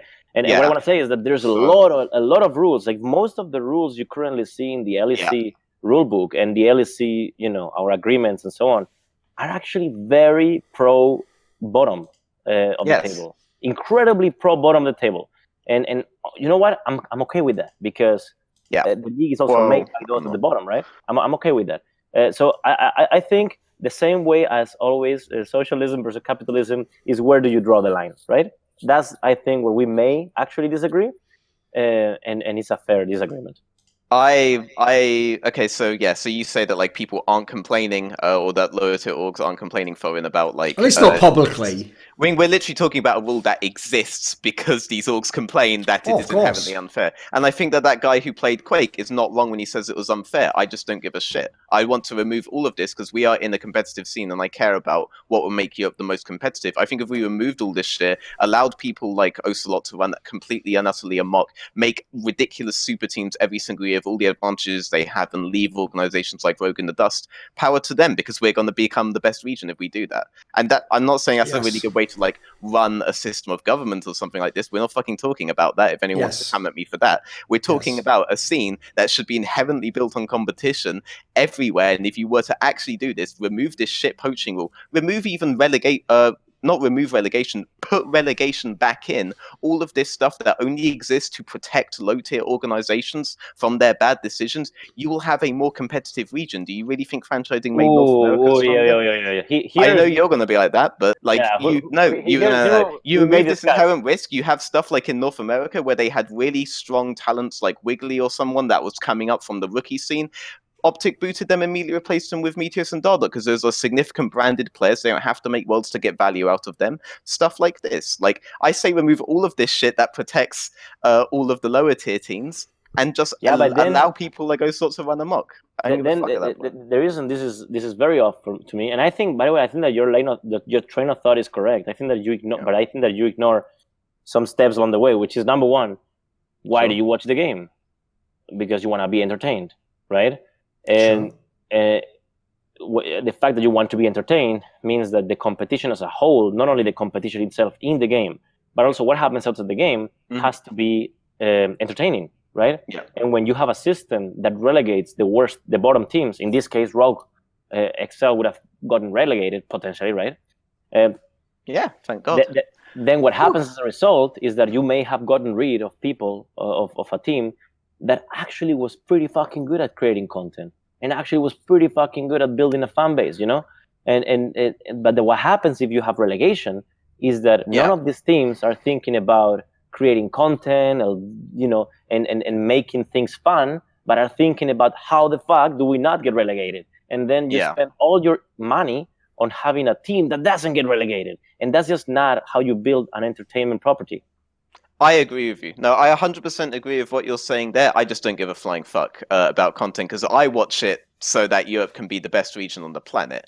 And what saddens me, I hear you. So, you look at it from a technical and purely League of Legends perspective. And maybe as a result of this, I think there's a world in which you could be right. Although it's a bit ironic because it seems like we have the best ever team since 9 years ago, and it's our first year of our franchise. Yeah, I mean, it remains to see once we hit MSI. But for example, Korea's being able to remain competitive despite keeping relegation. The thing I always come back to when I make this kind of argument is that the big difference you'll see is that a player like Jizuki would never have made it into the LEC under a franchising era because there were plenty of players who just didn't want to play with him. I disagree with that. That was true. Back in the day, somebody would have picked him. Convince players. Back in the day, it was so hard to convince players to work with him because people just didn't like him, and he brute forced his way into. You genuinely believe that, man? I think somebody like Jizuki, a team that is bottom. I really believe that. No, the attitude people had. The people who had, the attitude people had of him back in the day was really horrible. If a player like Jizuki especially was in North America where they don't have the national leagues or anything like that, because you could maybe make the argument that now with the national league system, because obviously a player like Leader would be in a similar situation, but now it's kind of undeniable how good he can be, that maybe then he would end up getting the attractive LEC offers and stuff. But say he was in the North American franchising system as it is right now, he definitely never would have been picked up. The attitude against him was insane back in the day. I tried to grab this guy a couple of times and players just did not want to play with him. They did not care. When he had 3 accounts in the top 10 ladder, they did not care. I heard the same things, but I think that I have a hard time understanding why, if there is relegation, this player has a higher likeliness of finding an LEC team. No, he finds an amateur team and then brute forces his way into the LCS, which is what he did. He just wins out of pure skill. It's not because of any sort of marketing thing or anything like this. He just wins because of pure skill, and that's what relegation. Yeah, I actually hate this conversation, which is based on theory. Because I think that how it would have played out is different. I think that he would have found a team, and like him, any other player that's good enough. Sure. As teams, I'm more as top cynical teams. than you in that. Okay. I mean, the example you want to go with here, Veteran, this is where it's unfortunate you don't follow LCK that much, mate, because Griffin and Damwon Gaming both came through a relegation system. They would not be in the league otherwise. So even if you imagine, a couple of those players get picked up, all of them don't get picked up, that's for sure. No. And half of them, even that get picked up, if they're going as a sub to another team, some of those guys don't get starting times, and you don't ever get to find out how good they are. So it's a side topic anyway, but I do think that one's far from dead and buried. I mean, you also need LCS. I agree. Competitively speaking, I don't know the answer of. I will, for the moment, defend my point because I don't see enough evidence of the contrary, but I can see your point actually. The other thing you could bring up also is the LPL, where they expand franchising every single year, and you have new amateur teams coming in every single year. And right now, one of the top Chinese teams is an amateur team that, even though they have a retarded amount of teams, almost double, people still didn't seem to know that these players were good, and they're coming up. And then the second point I was going to bring up, and this is the second point. Was that supposed to be the Snazore Dragons team you were referring to there, by the way? I am terrible with the names of the Chinese teams. It's whichever fucking team Kelsey was telling me about the other days. Everything will have the word dragon in it anyway. Yeah, they have really weird names over there. What I love it. There's some Bing Bing Gaming or something like this. Billy Gaming. Billy Gaming. Oh my god! What was this name? But dude, this Overwatch team. Actually, I fucking love the branding. The Panda guys. Chengdu Hunters. I fucking love that branding, man. I think that's a brilliant branding. Just embrace your shit. The second point I want to make, going to the conversation we started like 40 minutes ago, where I was saying why I brought up that Perks is so influential, is that I'm pretty sure Perks is single-handedly responsible for Schalke not making the playoffs because of how much he bigged up Pride. And I don't know how much he bigged up Pride, but I just know that everyone was going for Pride on the pure basis that Perks said that he was absolutely insane, including really easily influenced players like Upset. Yeah. Okay, including really easy. That was what came to mind, not poaching. That was why I brought it up, because sometimes I've had to have really ridiculous arguments with people just because Perks has said one thing.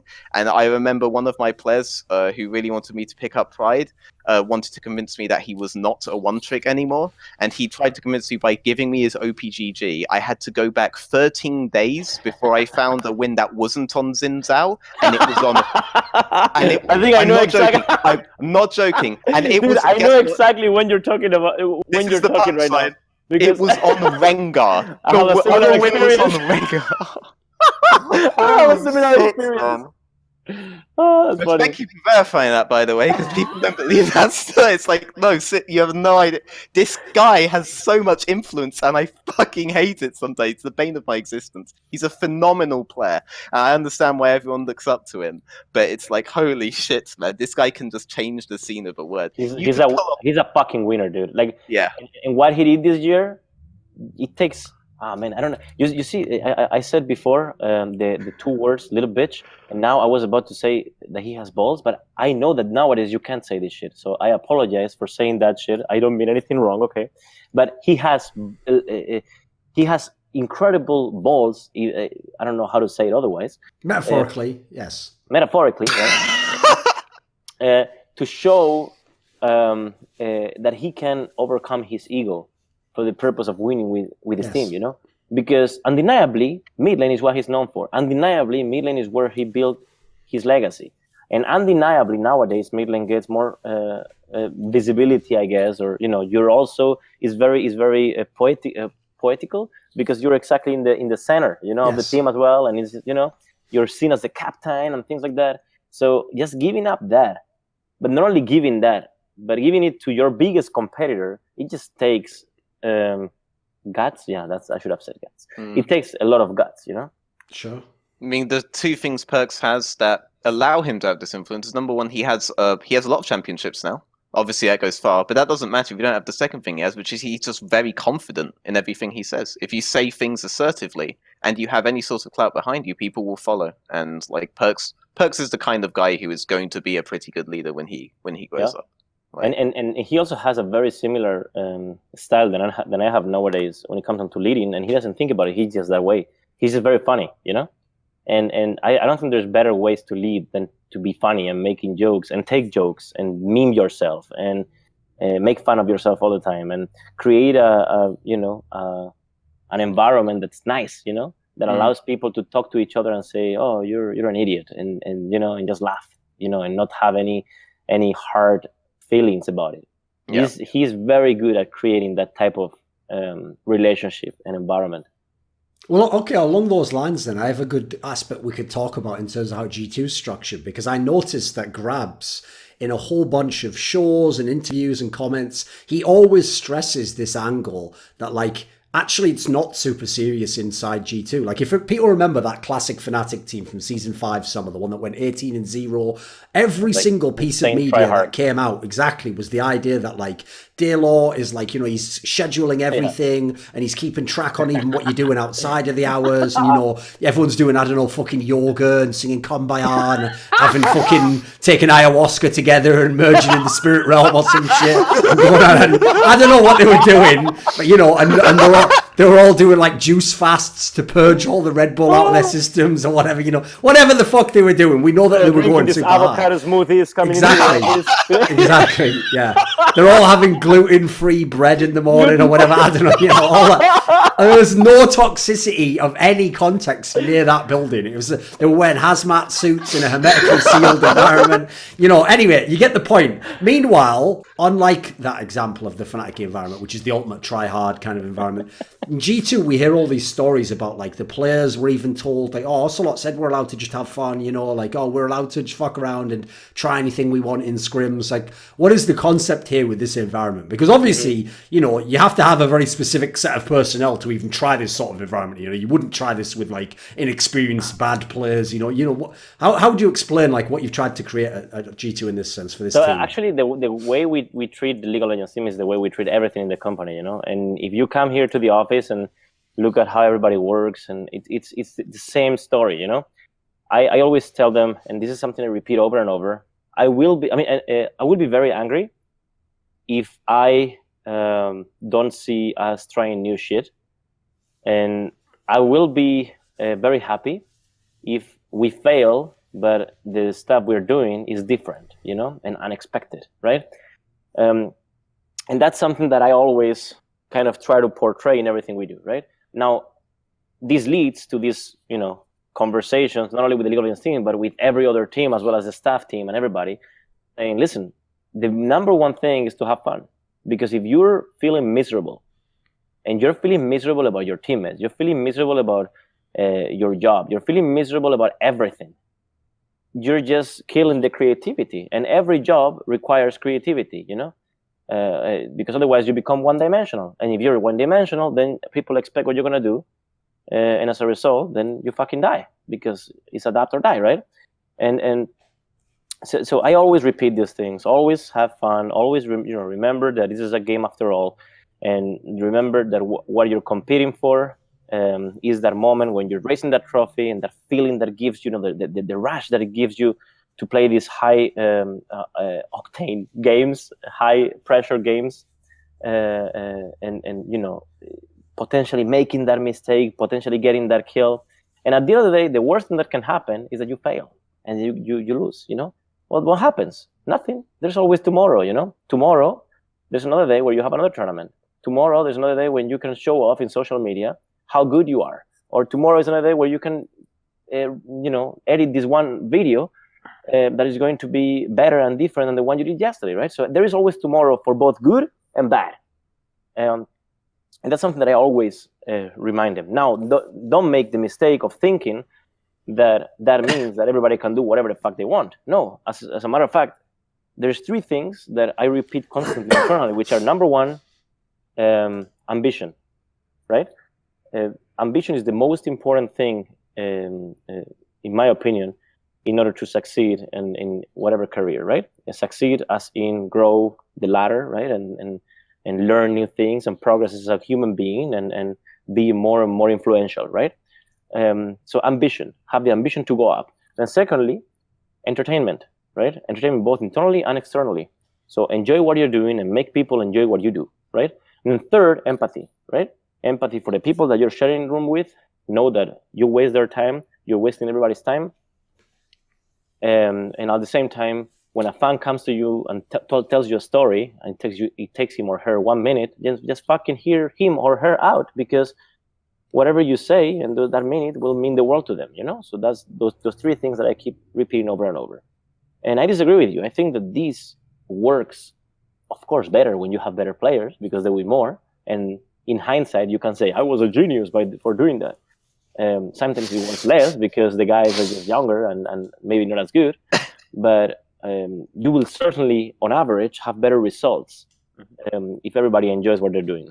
And that's the same way I'm doing literally everything in my life. When you look at the way I educate my son, even though I don't see him nearly as much as I would like to, because of the job, it's the same way. You know, I let him do stuff, and then, you know, tell him what I think is wrong. But at the end of the day, they take when they're by themselves is when the magic happens. You know, when nobody's looking at what they do is when the magic happens. And you want them to enjoy what they're doing. Is the number one thing. Every decision is a good decision so long as you commit. You never want to be asking that's actually what if. something that Perk said that. He said, listen, it doesn't matter that we int, because if we int together, you know? And I like that a lot, you know, because you'd rather have everybody committing to a shitty call than two people committing and three not, or otherwise, you know? It's just mathematically better. Sure. You mean you're also not going to learn anything if you're just being really indecisive? Like, you're not going to learn anything. Like, just commit to it. The best players, like the reason that Caps, and you could tell that Caps was going to be really good, is because when Caps decided that he was going to kill you, he would be willing to chase you into the tier 3 tower to do it. Sometimes it looked monster in, sometimes it still looks monster in, but that's actually testing limits. Like, that's actually trying to figure out the 100%. limits of your champion. The people who will like be like, yeah, I'm going to kill you. I don't think I can do this child. Maybe junglers. Oh no, I can't. Like they're not learning shit from that. Like they're not learning shit, and they're just wasting time. Caps didn't waste any time. When you look at Luca, Caps, Gerson, I would say these three mostly in the Western world. So of course you can talk about Faker as well, right? But if you talk about these three, you can see how they never flash mid, you know? And you're like, motherfucker, he died with flash, you know? Well, that's us. We don't know how to play the game properly, you know? They know exactly that if they flash, they will die anyway, and they have no flash, and they can assert dominance in lane, you know? Or sometimes they will not flash and be like 10 HP, and you're like, oh, that's so lucky. Well, it's not lucky. He knew. He literally knew, you know? So that I appreciate that a lot, and having the crunch time. I think that's something very important. When we're looking for players, we always look whether he has the crunch time thinking or not, you know? Yeah. Because that is actually in your DNA. You can't really do much about it. When you have a high pressure moment, either you shake, right? And you really fear that moment, or you embrace that, actually you always have fear, or you embrace that fear and use it, you know, to be mega focused and show the best of you. And NBA is the perfect example, right? In the last minute, the greatest of all time always fucking deliver.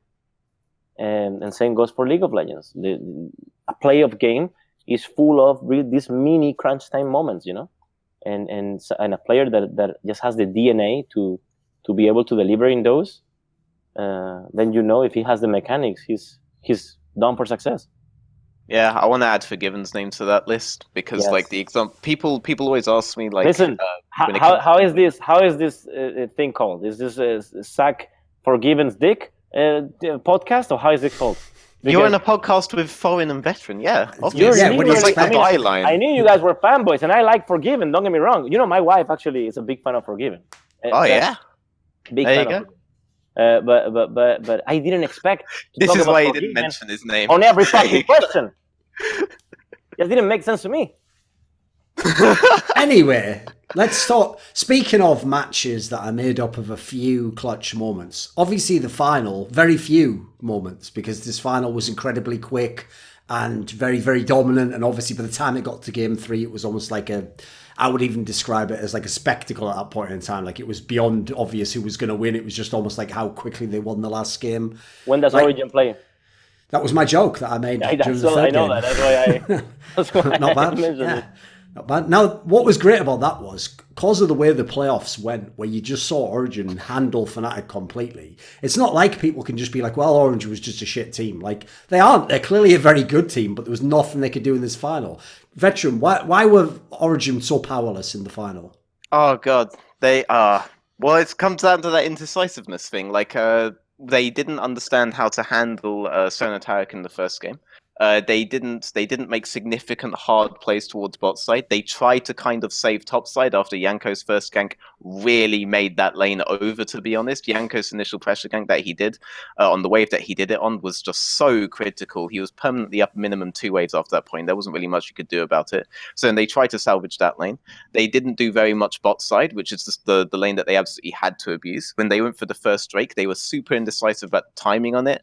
They actually ended up doing it not on the initial wave crash, but actually when the wave reset, and G2 could immediately follow that. So G2 were able to prevent them getting that first Mountain Drake. And then obviously the second time around that they tried to do it, it went a lot better, but this is far too late. Sona Tarek have had so much time at this point. It was really difficult already for them to win this game, because you're not just competing with the Sona Tarek. Wonder has still been getting more and more ahead this entire time off of the initial gank that Yankos was doing. So the game was still already over that point. What they really wanted was that Rise to get to a point where he would actually be unbeatable in lane. There's always a point with Rise where he beats everyone. 4-0-5 or something. Huh? Yeah, he got fed. He got pretty fed. He got pretty big, but Sona Tarek were able to hit their 2-item spike pretty much uncontested. And Irelia had gotten so far ahead of Hecarim that Hecarim could not match her anymore. So Irelia just had to dodge the Rise initially in the mid game, and then there was nothing they could do about it because they can't contest a 4-1 at all. And then the game was just over because of the amount of neutral objective you had, the composition with fucking Lissandra, Sona Taric being able to move into the Baron pit, and Irelia not having anyone that can contest her at this point was fucking ridiculous. And G2 closed out that game, and that was the closest the series ever was. That was the closest that series ever was. So.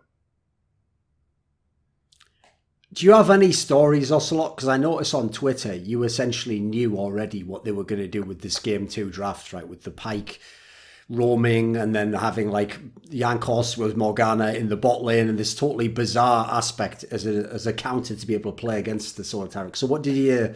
What had they already like planned this for the week before or something? How did you know about this? So I'll answer that question in a second, but it's fair to mention that Sona Taric, we actually hated it until one day before the Really? 1 day before the game. Yeah, we hated it. Oh my lord! Because we were destroying the previous meta without those two, right? Mm-hmm. And Perks and Mickey.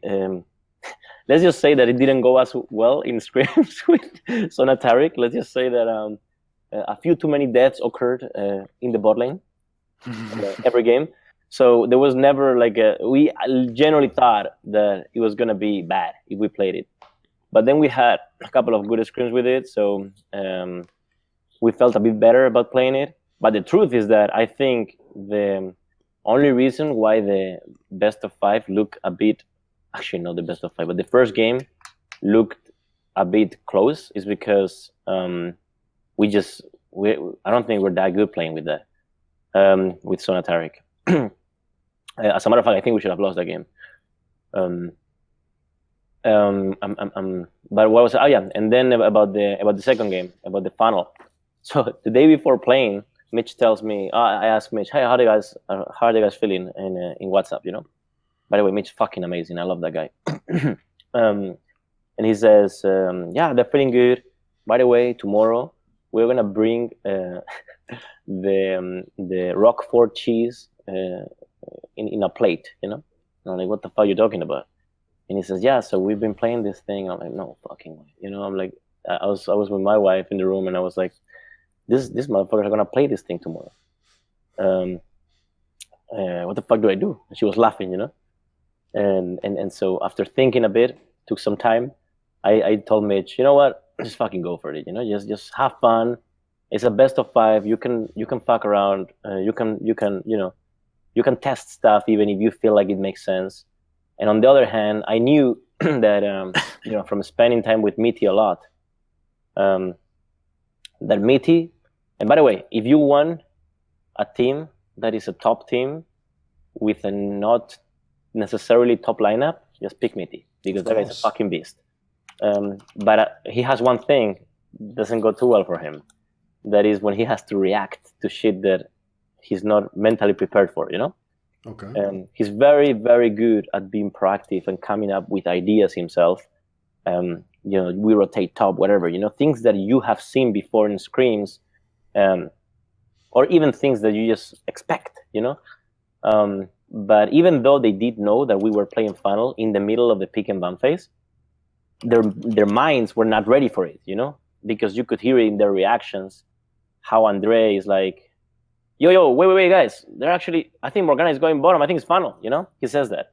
And they're like, oh shit, you're right, you know? So that moment, I know exactly what went through Mitty's head. He was like, fuck my fucking life.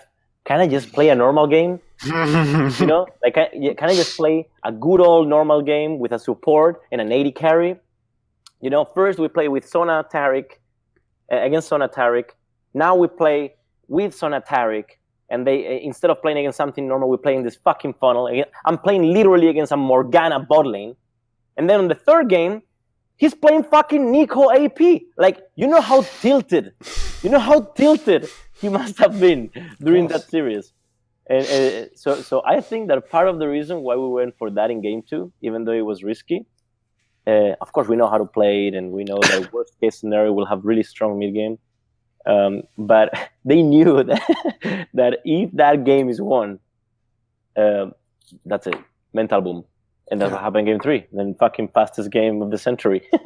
Yeah, Grab said that there was basically just like one bot lane pick that you guys were worried about when you locked in Zyra because if they didn't do Sonatarek, you could just play stand unless they locked in this one specific thing, and then they didn't. They locked in Sonatarek, and then you guys like, whoo! All right, we're all good, boys. We're all good. Yeah, and the one thing that we felt a bit sketchy about is that Yasuo pick was really, really good, actually. Yasuo destroys fucking funnel. So we were a bit concerned about that one. What was the jungler that they played in that game? I can't remember. It was Rek'Sai. It was Rek'Sai. Okay, yeah. So then you can definitely be worried about Yasuo, because if you have like a mid laner who can at the very least like deny them super hard mid priority and then collapse, it's like he actually got one shot at level 6 Yasuo. He got one shotted so Rek'Sai went in, flashed into Rakan, Yasuo ulti, boom, dead. You know. Yeah. Well, he was level 3 versus like level 5, level 6 at that point. But pretty good point. A pretty good point.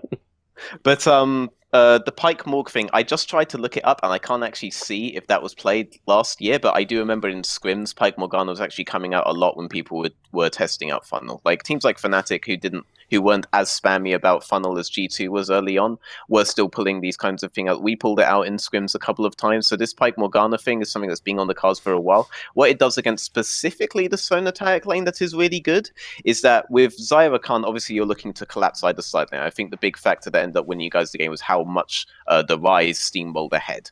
But you can play towards the Sonatarek lane if you have really strong collapse compositions like this, so long as you have permanent pressure. And it's really difficult not to have permanent pressure with Morgana Pike. Like, you have to really be inting it to not be able to pressure lanes, especially like Sonatarek that doesn't have insane wave clear with Pike Morgana. So it was just a really good setup for how you guys play Funnel, which was kind of specific to you. Whenever we played against like Fnatic's Funnel in scrims, theirs was much more of just like an AFK farming. Eventually, we're just going to team fight you with Kai'Sa, and then we're going to win the game. Yeah, no, you guys were they so go top, active. they go bottom, they go. Your jungler is your jungler is really annoying. Actually, he's incredibly annoying. Yeah, so then when you have a lane like Pike Morgana that can just set up that dive for you on the bot side, it's insane to play a Funnel with. We actually had some insane shit prepared, actually. If they would have banned either Morgana or Pike, would have been some fucking crazy shit. I mean, crazier shit than that. Okay. So I'm kind of glad. I'm kind of glad. They went for the more normal approach. More normal. It's some fucking normie Funnel, the real shit's coming out. Exactly. Sure. So, okay then, when we got to the third game, why was Nico played in this game? Why doesn't G2 just do a normal draft now and just win the normal way and go for all three options, you know? I can't. You're asking the wrong guy. When I saw Nico, I was like, "Are you fucking kidding me?" In the backstage, I was like, "Are you fucking kidding me? What the fuck is going on here?" And they were like, "Yeah, it's good because we have Jace and whatever the fuck it was. I don't know what we had, but we had some AD stuff. What did we have? Was it you Jace? had Rice top lane. Yeah, Jace mid. Yeah, see, so that kind of made sense in their mind. I don't fucking know, dude. Against Origin game 3 as well, we picked Corki because Caps like the skin. You had permanent mid prior and you had permanent bot prior, and you played obscenely well with that, and then you were able to snowball the tempo you had from that into an early Herald. You translated to an early mid inhibitor at like, what was it? It was like 16 minutes. Yeah, it was like it was actually. But dude, in the comms actually, they wanted to finish the minute 16. Actually, they were like, finish right now. That's why we entered mid, because they wanted to finish at minute 16. And then when one of them died, Jankos gels like gelling, you know, like if it was like fucking CPL Dallas Grand Final, it wasn't, well, actually literally a final, but he was saying, dude, we can do this thing, the fucking, how is it called, the mini baron, the Rift Herald, the Herald. We can do the Rift Shelly Herald, or whatever the hell it's called, yeah. Yeah, sure. We can do Rift Herald and then go finish mid, and they were like, yeah, let's fucking do that, you know. Everybody was super pumped, and when they won, I genuinely believe they were yelling and jumping more because of the record than because of winning the LEC. I genuinely believe that. So so this is the second thing I could have brought up is Perks was spamming Nico bot lane for a while on solo queue. There was one point like a few months ago where he was hardcore spamming this champion. And I remember when I first found out about it was because Challenger players were bringing it up to me, like, look what Perks is doing. Oh my god, he's so good. He's fucking inventing Nico on hit bot lane. And I actually bought into that for a while. It turned out that a guy called Nicola Senpai was doing it first, who I actually previously had as a substitute on Schalke. And Perks got it from him, but everyone was convinced that it was like a Perks innovation at the time. I also remember nobody couple of knows weeks ago. Nico bot lane or whatever the fuck the guy you just mentioned. So let's just say Nicola Senpai? Oh my god. Right, that's a little bit. All of the Let's just Czech guys say- are going to hate you for that. He let's actually just made it to say EU Masters it last comes year. from Perks for the sake of conversation. Nobody cares about that guy, okay? But Perks could actually convince everyone of that. That's the thing. And he actually did convince everyone of that. So I'm going to throw Nicola Senpai's I name mean, out there. every time you see an NBA player doing an insane move, and they're like, no, they actually saw it from my fucking cousin from second He's a grade. good Who the fuck? player. Like, let's be honest. Like, nobody Plus. knows your cousin, okay? Like, let's be absolutely honest here. Holy fuck. All right. There are certain countries that don't like you right now because they fucking love Nicola, but it's whatever. They're probably not a huge part. But he actually tweeted when Kobe bought out Nico, like, "Oh, it's not good anymore. You can't be bringing this up." No, that was Zoe actually. It wasn't Nico. So never mind on that point. But yeah, he had this in his back pocket for a while. It did work out really well this game. It got a lot of insane pressure, and they were able to close out of it. But save what you can, I guess. We should have brought the buffs. Should have bought. Oh, yeah. Actually, holy fuck. But there would just be an immediate Scion ban. You'd have to have like a handshake when they're 0-2 down that they just don't ban Scion. That's a very good point. Yeah. We need some sort of arrangement like that. Yeah. I really want to see that. But if game 5s were still blind pick, you just throw the next 2 games, and then in game 5 you throw in the boss, and they can't ban it. They can't ban him out at that point. Ooh, I like that. It's GG. Try dealing with it. You see, that's why you're an analyst. Like, Ocelot, what about this whole angle that, like, one of the most bizarre things about how dominant G2 was in winning the finals so easily is the fact that, like, someone who's an observer would never believe it was actually a player on G2 who had an injury that meant he was only playing 2 scrims a day and couldn't basically, like, super try hard and play a million hours of solo queue. How did you deal with the Mickey X injury? Well, he doesn't play any solo queue for now 2 months, I think. Is it 2 months? I think so, yeah. Not a single solo queue game, 0. So it eventually will hit his mechanics. I mean, I'm assuming that'll happen. It has to happen. But so far, every time he plays, he's still, I mean, arguably the best support in Europe. So it looks clean as fuck in this final. He is the best. I mean, also Rakan, which requires, you know, all the timings and all that shit mastered. He just played perfect. So I don't know. I really don't know. He watches every single game from behind, or you know. So even though he doesn't play, he's getting the League of Legends feel. I guess that helps a lot. And I think this actually can be a good thing. You as a player, even as a support player, you never get to watch so many games. You know, you tend to play a lot. So I think that there's a world in which him not playing and watching a lot of games is giving him a deeper and really rare understanding of the game, because seeing your AD carry play, you know, 6 games a day with a different support,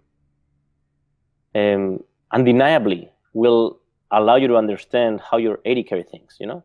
And I mean, I don't know enough to judge this, because this is the first time I see this to this degree, but I definitely think that it could have good connotations, right? But on the physical side, he has a physiotherapist, a chiropractor. I think we're doing also Chinese medicine now. So we are trying everything we can. We are not desperate, so everything is under control. And he played the BO5, the 3 games he played it without pain at all, but he was also on painkillers. Only time will tell. Actually, only time will tell. Wrist problems are a big issue, because many times you don't know where they come from, and you may think it's from the mouse, but in the case of Mickey, they think it could be from the jaw, actually, or from the back of the neck. I mean, you know. Oh, so it's posture like, and stuff. It's like really, really rare stuff, you know. Okay. And it's because this is all very new. You don't have incredible specialists that know exactly what it. So it's a lot of hit and miss, you know. Yeah. But I think we found now a couple of really good guys, and he's in a good path right now. And if he comes out of this, which I'm optimistic he will, I think he will be a better player, a far better player than he would have been without this issue, because of what he's going through right now. You know, he's having a lot of time to reflect, a lot of time to think, and you know, he's living League of Legends differently, and I think that could have good impact. When I was 22, I ended up basically my tendons are completely fucked. 22 right now. What's going on? I'm 26, so we're talking like 4 years ago. First time I played League, I was 21 actually, but that will be for my second point. My wrist was basically already completely fucked, and I can't play like I used to play like a lot of StarCraft 2, for example, and I can't really like do that sort of thing anymore because it just physically hurts after like an hour. Like if I play AD carry in League, it physically hurts after an hour. Hit and run, fuck you up. So on Schalke, we actually had a physio that was doing stuff with the guys every week. And then 1 week I tried him out myself, and he completely fucking destroyed my forearm. But for the next like 5 days, oh my god, it was like it was such a fucking revelation. It was like I just had my hand back. So like this is the kind of thing that can be dealt with, but after those 5 days, obviously I have to go back again and again. Like right now, I don't have access to that sort of thing anymore. And he goes there 3 times a week or 2 times a week. So yeah. It's definitely you have to make this a part of your job to fix your wrist. So for all like the Mickey X fans out there, like it is definitely something that can be handled. This is one of the big benefits of having like rituals like G2 there that are like looking to do this kind of thing. It's not something you can permanently fix, but it is something that you can definitely handle, and it won't just signal an immediate end to Mickey X's career. For me, it was you can learn to live with it for sure. Well, that's also the other problem I know, because this reminds me of a very similar problem that's an occupational hazard in esports, which is all the casters losing their voice and having voice problems, you know. Basically the same thing happens. You're doing something with a part of your body that's not supposed to do it that much every single day. And so half the problem, this is why I gave the analogy, is whenever the casters have those problems with their throat and they go to the doctor, the first thing the doctor always tells them is like, right, try not to talk for the next 3 weeks, and then obviously the first thing you say, whether you're a player with a wrist or a caster with a voice, is, well, the one thing I can't do, mate, is stop doing it. Like I can't take a month off, I can't take 2, you know, this would be a great world if I could, but I can't. So unfortunately, it's like you say, you have to just work around it basically and do what you can until you get to the off season. The first thing we tell the physiotherapist is first thing is not playing is not an option, right? And of course, then you can still, as we're doing with him, he doesn't play any solo queue, 0, right? So you can still adhere to what you know is good, right? If you can afford it, but you always have to start off the conversation with, let's look for alternatives, right? Yeah. I mean, for anyone who's like really young, like obviously what Mickey X has is different to what I have. Mine had nothing to do with my back. But what happened with me was I was playing on a ridiculously high DPI. Legit 4,800 DPI, so I never had to move my arm to move the mouse. I only moved the wrist, so all the strain was on there. So like play on the lower DPI if you want to avoid this kind of thing as well. So I agree with that. I agree with that a lot, actually. Look at Counter-Strike players. Yes. Not many of them have this issue. Yeah.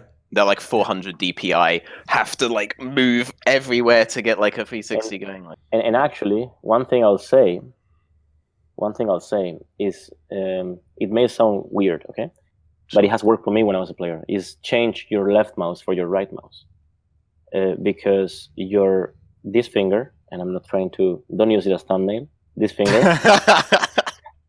Ocelote says little bitches, and then you see this thumbnail, okay? There's a got you moment. But this finger, which is the finger for the second click, the right click, is not used to this, but this finger is more used to this. So if you change your left for your right in the mouse button, it will help immensely. Right. If you've worn out the first finger, basically. Maybe that's why the Counter-Strike players don't actually have that problem, because they shoot with this finger. Yeah. And they barely use the second one, right? Well, you definitely now don't with the right alt, click, etc. Sure. Now with the alt, Not as much though, sure. Right, okay, what about this then? Because obviously one of the reasons why the injury aspect is more significant than just the fact that the team still won easily is because now people are worried like whether it will impact MSI. So can you just say something about that? Should people be concerned that we don't want to think about that? Good? We don't want to think about we don't want to think about that. I mean, I don't want to tell anybody you should lower your expectations because Mickey's race is fucked up. I really don't want to. Also, at the same time, I think it could be good for a player. Let me try to phrase this properly. I think that Mickey's problems with the wrist, if he can get above them, if he can learn to live with them, can actually help his career a lot. Because human beings tend to focus on a negative all the time. That's what human beings do, you know? There's always something negative to focus on. That's why rich people are unhappy and poor people are unhappy, you know? You always find something to worry about. And if you have something that is a constant that you worry about all the time, then that takes the space of worrying about something, you know? And it's very philosophical, actually, but it's like when you're meditating and you focus on one thing only. This is very similar, actually. So when you have this point of pissing you off, you learn to deal with that, but that stays as the one thing that pisses you off. Oh, if I wouldn't have this thing, you know? And it's much more healthy. It's much healthier than instead of having this wrist problem, all of a sudden the problem is with your teammates. I actually hate my AD carry, you know?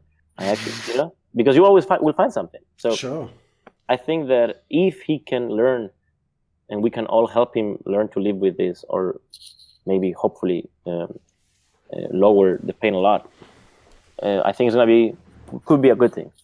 Let me ask you this question also, because I want to get your take on this first. Right, we live in a different world now, mate. In 2019, we're supposed to all take what happened at Season 8 Worlds, and we're supposed to take it to heart. So we're supposed to think it's not about like, oh, the Koreans will probably win, or, you know, like for a start off, like Griffin never made it. RNG isn't going to be there. You know, you can definitely have strong teams from Korea, from China, etc. Like, do you actually think G2 can win MSI? Yeah. I always like to work with percentages, even though it's completely useless to do so. It's actually funny. Every time I speak with anybody, either our managers of the teams or our content people or whatever, I always ask for percentages, you know? Like, I don't know if it's going to be on time. Okay, give me a percentage of chance of it being on time so that I can adjust my expectations, right? But my own, with what I see internally, with what I see in the way they work, everything, all the variables that I know, my percentage, in my mind, the percentage of us winning MSI is 25%, 25%. And Worlds, 15-20%. With the variables I see today, right? Last year, you asked me, I would have said, well, first of all, I would need to befriend a god that gives us the ultimate luck, fortune. And then after that, I would say 1%, right? So what we did by changing this lineup is increasing that 1% in my mind to 15 or 20% in my mind. And I'll take it, you know? I mean, some would say you did befriend a god and get the ultimate lock by having Jiangheng outplay fucking Uzi in a bot lane game in Game 5 of a World's quarters. But, you know, that's just... exactly, there we go. You know, just saying. I'm not going to comment on that. What's your take on this, Veteran? You think G2 can win MSI? Surely this is your time to just fucking go balls deep and say they're going to win it, right? I mean, I think they should win it. But the problem there is that I don't think I can speak authoritatively on the Chinese teams or the Korean teams. Right. But what I can definitely say is that from watching the finals on LCK, that SKT won because Griffin handed the game to them in a way that G2 never will. And I think that, again, I've already mentioned that I think G2 are the best placed European team to compete with the Chinese teams. And you know what? Every single time China's thought that they were hot shit, G2 has been the team that has shat on them ever since they came into the scene. They did that last year. They did that with WE at MSI beforehand. Yes. No one thought that G2 were going to win that. G2 are the team that upsets the Chinese more often than any other organization. I'm pretty sure they hate you by this point. So I think Korea is pretty uniquely vulnerable. I think China's pretty uniquely vulnerable. North America is literally a retirement home for our players. So like, do we really give a fuck about that? Even if they take games off in a best of one, they'll get completely shut on the best of five. I don't really think anyone gives a shit about that. Like, and they cost me money in the finals, so I'm really uniquely pissed at Team Liquid. So please beat them. It's a simple calculation. I don't know why it doesn't work out. 3 Europeans on team on the right, 1 European on team on the left, wherever. So yeah, I think G2 will G2 should win it. I don't see how they wouldn't. There has to be some pretty significant changes coming out of SK Telecom if they're going to win it. And obviously at this point in time, I can't really tell you what the Chinese could potentially bring up, but Wonder is the best player to bring out against them, as he showed last time. Like, we can talk about how Hyun and China plays tomorrow, no? Think so. I think so, yeah. Yeah, so you know Cap's dream, right? What was Cap's dream? He wanted like one of these two teams to make it or something, I think. Yeah, so JDG is called? Jingdong Gaming, yes, and IG is the other one. So he had the dream that he was playing a final of MSI against JDG before playoffs started in China. Could be very possible. Yeah, check it out online. We actually made a big fuss about it. There you go. And whole China is talking about it. Like, what the fuck? This guy is an oracle, you know? See, as we said in the earlier conversation, I don't watch this shit, so I have no clue about any of that stuff. I just want you to shit all over them, whether Caps has dreamt about it or not. Just please do so. That's all I give a flying fuck about. Honestly, if we are disqualified from MSI because we are 0-4 or whatever the fuck, maybe I just jump in. You know what I mean? Maybe you just jump in. I jump in and show them why. Why? You know, my trademark move, I remember it, is the Oriana ulti into Zonia.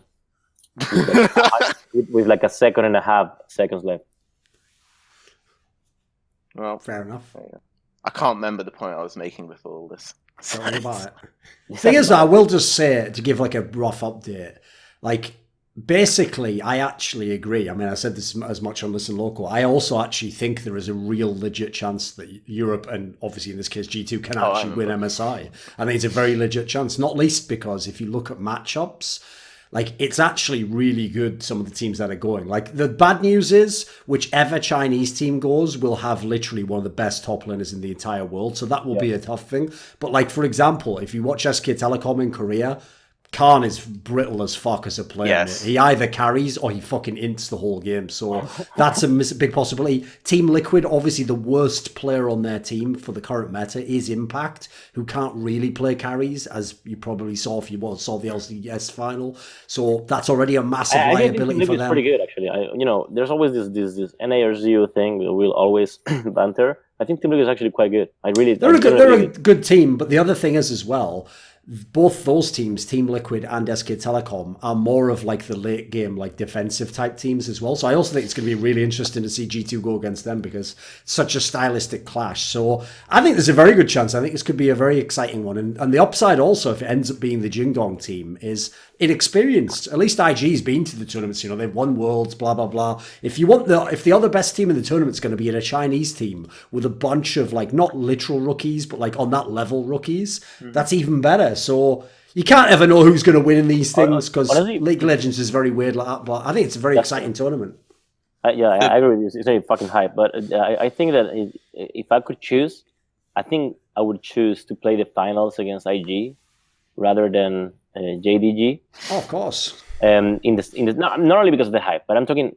I think we actually have a higher chance of winning than with JDG. And the reason is because there is this fear of the unknown. You know, that always.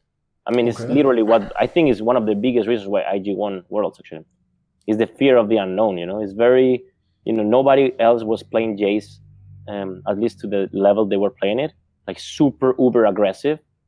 Both the Shy and the guy in the mid, how was the guy in the mid called? Rookie. And they were playing it so insanely aggressively, that they were 2x the CS, regardless, top or mid, it doesn't matter, right? And it was just very, very shocking. It was very new, And I think that it's easier to be shocked by guys that you don't know what to expect than from if we play against IG, we know what to expect from a stylistic perspective, Yes. Sure. I think, okay, so I actually think you guys and Fnatic could both have beaten IG last year if you had just picked red side early on. Like, the absolute strength in that I meta don't was know. in the solo lanes. I I don't know, really do dude. think so. The absolute strength of The that meta Chi- was in the solo lanes. I'm The still Shy- amazed. No, here's the thing though, Ocelot. Like it was already a very famous thing that basically IG just always went red side and won every fucking game. Basically, that was from the LPL even. So I'm amazed. I agree with you, Veshan, that so few teams bothered to do anything about this. but here's the big thing though. You beat RNG because of that. You beat RNG because you went red side, drafted insane solo lanes. Talk about Hyun and Wooded outplaying bot lane all we want. The reason they won that game was because Wander and Perks were fucking hard snowballing, and that was the meta at the time. And then we get to the semi-finals and the finals, and versus IG, for some reason, both European teams are blind picking their solo lanes, giving really easy counter pick matchups to the Shy and Tabuki. I think only Fnatic committed a mistake. I think we couldn't choose. You couldn't choose? I thought you could. I mean, we could choose second game, right? Not third. Can we? Pretty sure you were blue every game anyway. I thought that you were blue first, second, but maybe I was. We were not blue every game. We were red side when we could choose. I'm pretty sure. Check that out because. I'll have a look. Maybe we committed a mistake one game, which may have been thanks to whatever scrims happened in that, previously to that moment. Maybe some meta shift that made us believe that something was better than it actually is, which typically is one of the reasons why you would lose one game out of 5. Yeah. Because you think that something is better than it truly is, because scrims went well, right? Yeah. With that. But I apparently you were on blue side every time. Yeah. Really? I knew it. Yeah. I was mega tilted about that series. So. Okay. I thought it was so free if you guys went red, because I really believe in Wonder. Grabs his fire. That's it. Grabs his fire. Well, that's all. I'm just saying. I beg you again. Like this, you have a much better bot lane now, no flame, than you did that time. But like, I beg you again, please just go for the solo lane strength, because I think that's how the game is best played right now, even on the MSI patch. And I think just you have to all in on the red side there. Fnatic also committed the cardinal sin of just picking blue side versus IG, but I think you could have both beaten them at that point. I know it's the Shy, but it's Wonder, and honestly, we're at a point where players are so good that it's not a huge skill difference between the two that it would change a counter matchup into a winning matchup. That doesn't really exist anymore. I think if Wonder had the better matchup in those scenarios, he would beat the Shy. He would at the very least have the advantage. What I will say is that right now, I think one of our strengths is flexing, and actually blue side, if you flex, is actually quite powerful. So I don't know if I agree with you. Like if you can first pick Ryze and then flex that shit everywhere, it may have more value than otherwise having last pick. Because what do you pick against Ryze? You pick Akali, I guess. The fuck can you pick? Sure, but on red side, you can then carry the flex through up until the last rotation. No one had any clue that it was going to be some weird funnel shit until the very last pick, and they couldn't add anything to their composition for it. So what you're trading is essentially a potential, as a better first pick for a better counter pick. That's it. Or a better flex, I guess. Yes. So there are... Yeah. Go, I'll let you finish. And it depends on what's strong, because in the Sonataric meta, if you have to ban one of both, then you have to leave either Rek'Sai or Ryze open, I think it is, right? And sometimes it may not make sense, right? So I don't know. It's very situational. I agree. Sometimes it doesn't. So yeah, there are definitely some scenarios where, or some metas where blue side is the favorable one, and these are the ones where you have like these at least 4 ridiculously strong champions that have to be banned on red side. So right now, one of those champions would be Silas, but one of the champions that you just named, Rek'Sai, I don't agree is in the same scenario anymore. Ryze is potentially still in the same scenario because I don't think any split pusher actually outscales him. I think he outscales every single one the longer the game goes on for, and this was the risk that you had in the initial Sona Tyrant game that you played, but you played through that beautifully. Irelia could just keep getting too far ahead because Hecarim couldn't match, so it was really easy for her to match Ryze as long as you had to close the game up. But with Rek'Sai, you can just pick Skarner into that right now. With Karthus, you can go Rek'Sai into that, and there are other high tempo junglers that you can play into that, and they have played into that before, and that have even been played against your Karthus before. So I do think we're not in a situation where they'll... Yeah. It's not my forte to do picks and bans nowadays, you know what I mean? What about this? As I'm not trying to argue with you. I really want you to win, so I want to throw... You tell me Grabs must be fired. I'll just call him right now and say, listen, I had this conversation with Veteran. Grabs. It's his fault. No, I love problem. grabs. I love grabs. I love grabs. I just So we have to I'll just use spam- Duffman. 100% win ratio. Just saying. That's true. Oh, you guys were talking about like player coaches earlier, and the first thing that came to my mind was when not when Duffman was subbing in as coach, but when when Nico De Pico was initially fired from Fnatic. I actually think Sellers was like the player coach of Fnatic during that point. And I think that was like a really big point in Sellers' favor.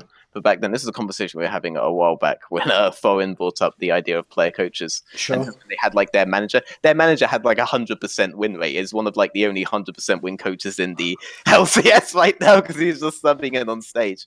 But I think that was when like Sellers and Hillisang were like really coming in and becoming player coaches. But yeah, pick red side. Please pick red side for the love of God. Your solo laners can match up to anyone in the world, I'm 100% sure. And you have so much flexibility in your bot lane in terms of the strategies that you can do that I think you can really focus on this and that you can genuinely make a huge run for the finals of Overwatch. Like, you should be able to beat any team there. And Jankos will be a critical thing here because no one's brought this up yet. But the way Jankos plays jungle versus the way Clid plays jungle, it's not close. Jankos will shit all over them. Yes, Like, Jankos will shit. Big dick. He just goes to your jungle. He doesn't give a shit. He doesn't give a shit whether you have the better one-on-one match. He doesn't give a shit. He will be there and he will be pissing you off. And I like that kind of playstyle, man. I really like that. He's won so many games in the first 5 minutes for you guys. Like his initial pathing is the most intelligent in the LCS. Even though, like, if you to like Jankos and then you talk to like Cold or Memento or someone like that, like Jankos has a pretty like trolly personality, and you might not think that he's like some exceptional intellectual jungler, like smoking the opium afterwards, talking about how insane his pathing was, something like this. He does it almost on instinct, you know, at this point, and it's a really rare talent. I always say like talent is like a personality trait, and Jankos kind of has. Oh that yeah, I think personality so too. trait. Actually, I agree with you. Yeah. And isn't it crazy that he never won a title, a European title? 333 games before that finals. That's crazy to me. That goes to show, you know, what we spoke about before about teams having a star player and then 4 bonobos. Yeah, but now you basically built a super team, but you've built the first super team that actually plays League of Legends properly, and it was always going to be that if someone was to best G2, they would have to understand fundamental League of Legends before they could do it. It wasn't the case of like figuring out the specific strategy the super team was using like all other super teams have done beforehand. It's a really unique new breed of super team that could only come about with all the experience that you guys have had. So congrats on that. Sure. Thank you, bro. As a last sort of quick closing topic, something to end the show on, I thought we could talk about this ocelote, is if we look at the people who are your peers in the LEC, the other teams that had money to spend, had big brands, etc., we've seen actually some underwhelming results. Like obviously the most ridiculous one was Misfits not even making the playoffs with their super team and these massive big name players they brought on. Fnatic, as you saw, at the end it was still pretty good, but they weren't a team that was going to win the championship. You know, they had problems in terms of what they did. They weren't really, except for Origin, really, I can't really point to many teams and say they did an amazing job with their budget over the entire split. So what's your take on this? Like, obviously your team was a different approach. You just made a super team of the best players you could get. But what would you say on this aspect? Because as you said, in the franchising era, in theory, teams are more empowered. It's not like the old days where there was always like 1 or 2 dominant teams and everyone else is miles behind, you know? Yeah, I think that bad seasons can happen, you know, and I think that the underlying. So what's important? What's important to me is that whatever team is having that bad season, you know, is at least trying really, really hard, you know, to turn things around and to, you know, at the beginning of the season to invest the right amount of resources and make, you know, again, you can be wrong with because Misfits team, many people consider it to be a super team, right? As well, many people did. I mean, you got to Reddit right now back in time. And I remember arguing about this a lot. And I personally generally believed that they were going to be a top 4 team, but not like the best team. But I'm no one in the game today. But I don't think they're nearly as bad as their ranking in the league shows. But I do think that because these guys are well known and they have, again, pedigree and all these things, they just didn't expect to see themselves so far down. And when you're in that position, it's very easy to snowball out of control in a bad way, right? And I think that's exactly what happened. I think that every team in the league, some more, some less, tried to put together a team that is not disgustingly terrible like previous seasons. We've seen a few. And I appreciate that a lot. Some of them, like SK, went for the kind of younger, not semi-professional, because they're professional, but kind of secondary league type of thing that, honestly worked fine. Some of them, spent a lot of resources on putting together a coaching and lineup that is a coaching team and lineup that is very strong, like Vitality, for example. And some of them went for the big names, and I respect that. It just didn't pay out, but honestly, we'll see. I respect most teams from LEC a lot, which is not something I would have said about the ULCS a few years back. But right now, there's more teams that I respect than teams that I don't. Not that my respect means anything, but I guess for the conversation, I tell you. You're towing the line here. You could have gone insane with the flame here, but you're towing the line. So. No, I'm not trying to hold myself. I just think that it's too early to tell. It's the first split. It would be very unfair from me to judge people on 3 months. Before, I judged people on 2 years. Sure. And I think that was fair. Okay. I will say that Misfits and Slice are burning money, and they should probably stop doing that and make some smarter choices. I think Origin made the smartest choices in the league by far, and I think Ocelote flexed like fuck to get the team that he had. But for Origin to build the 5-man that they did, it was such an intelligent set of 5 people to build from an absolute zero starting point. It's fucking everybody insane. thought internally that team would be top 3. Like we were convinced. That team is I really well put together team as well. Yeah. Really well put together team. And then basically, the Origin team, the analogy I would give for the Origin team is that's like someone where when you're playing like fantasy version of the sport, and you have to draft all the players, that's like the person who actually knows the league, and therefore he's getting all the players. Yes. Like, he's taking this guy on the second round because he knows you're going to take the more high-profile guy first. Like, whoever made that team, that's like they just won at that, basically. Like, they were just shrewd with all the decisions. They didn't have to like break the whole bank for one player or something. Yeah, I agree with you. It's not a team that I would have ever put together myself, because what I'm looking for in a team is, I guess, different stuff than just being consistently relevant, consistently good at the game, right? Well, I'm looking for clout. I'm looking for how much fandom they bring. I'm looking for how much fun they have and things of that nature, which is funny because with some of the teams we have, I am trying to make some change in this regard, but it takes time, but that is ultimately my goal. But it's not a team that I would put together myself. I would definitely pick Mitty for everything. Mitty can be any. Of course. He wants to play jungle, fucking go jungle. I don't give a shit, Best thing is, Ocelot, you'll appreciate this, mate. This is one of the ultimate victories I've had over all the NA plebs, is when Mithy failed in TSM, they all wanted it to be that it was Mithy that failed. Like, see, he was just washed up. I knew. Any good. I told all of them, the second he signed with Misfits, I guarantee you this guy will become one of the best 100%. sports in Europe. You'll be one of the best leaders again. Origin, Origin rather. Like, you guys don't realize it. This is definitely going to happen. Obviously, actually, if they had him signed to Misfits, that was the Freudian slip there. That would have actually made them a good team. You're right. I got the wrong squad there. They should have broken the bank and got Mithy. Then maybe they actually would have a really good team right now. Here's the thing, though. I've got a final thing to say at the end of this episode. Sure. Just so that Veteran can appreciate something he won't actually know about Ocelote and G2 here. So there's a classic quote, right, that I love, which is to make men not put women too high on a pedestal, like a specific woman, where what you say is it doesn't matter who the woman is, right? There's someone somewhere in the world could get tired of fucking her, of being her boyfriend, of being around her. Like, doesn't matter who she is, she could be the most beautiful woman, the most talented woman. The idea is, like, everyone can have problems in life is the point of it, right? So along those lines, right, everyone in the League of Legends world's going to look at Ocelot and they're going to go, look at this fucking lucky bastard, He's got the best team, best player at almost every position. They just won the most easy final ever played. They go into MSI. They show no signs of stopping because who's going to compete against them? Like, it's all just so so easy, isn't it? Like when he's doing off-season moves, he's just picking up the best players to join. But you know what? There's one team within his org that's not going very well at the moment, Veteran, which is his CSGO team. Now, this is the detail I want to tell you, because no one else has noticed this. I'm very observant about these things, right? Is Ocelote's...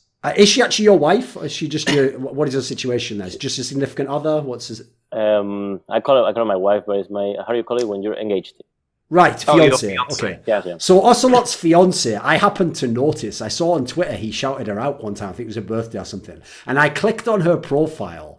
And are you ready, right? She is French and she is a big fan of CSGO. So basically, the only team in Ocelote's org that is failing and having a lot of problems for the last year is the one that his wife/girlfriend/fiance actually cares about. And so I can imagine, even in all the other success, it's like that's the one team, Ocelote, that you needed to get right, bro. First of all, let's be absolutely open here, okay? Okay.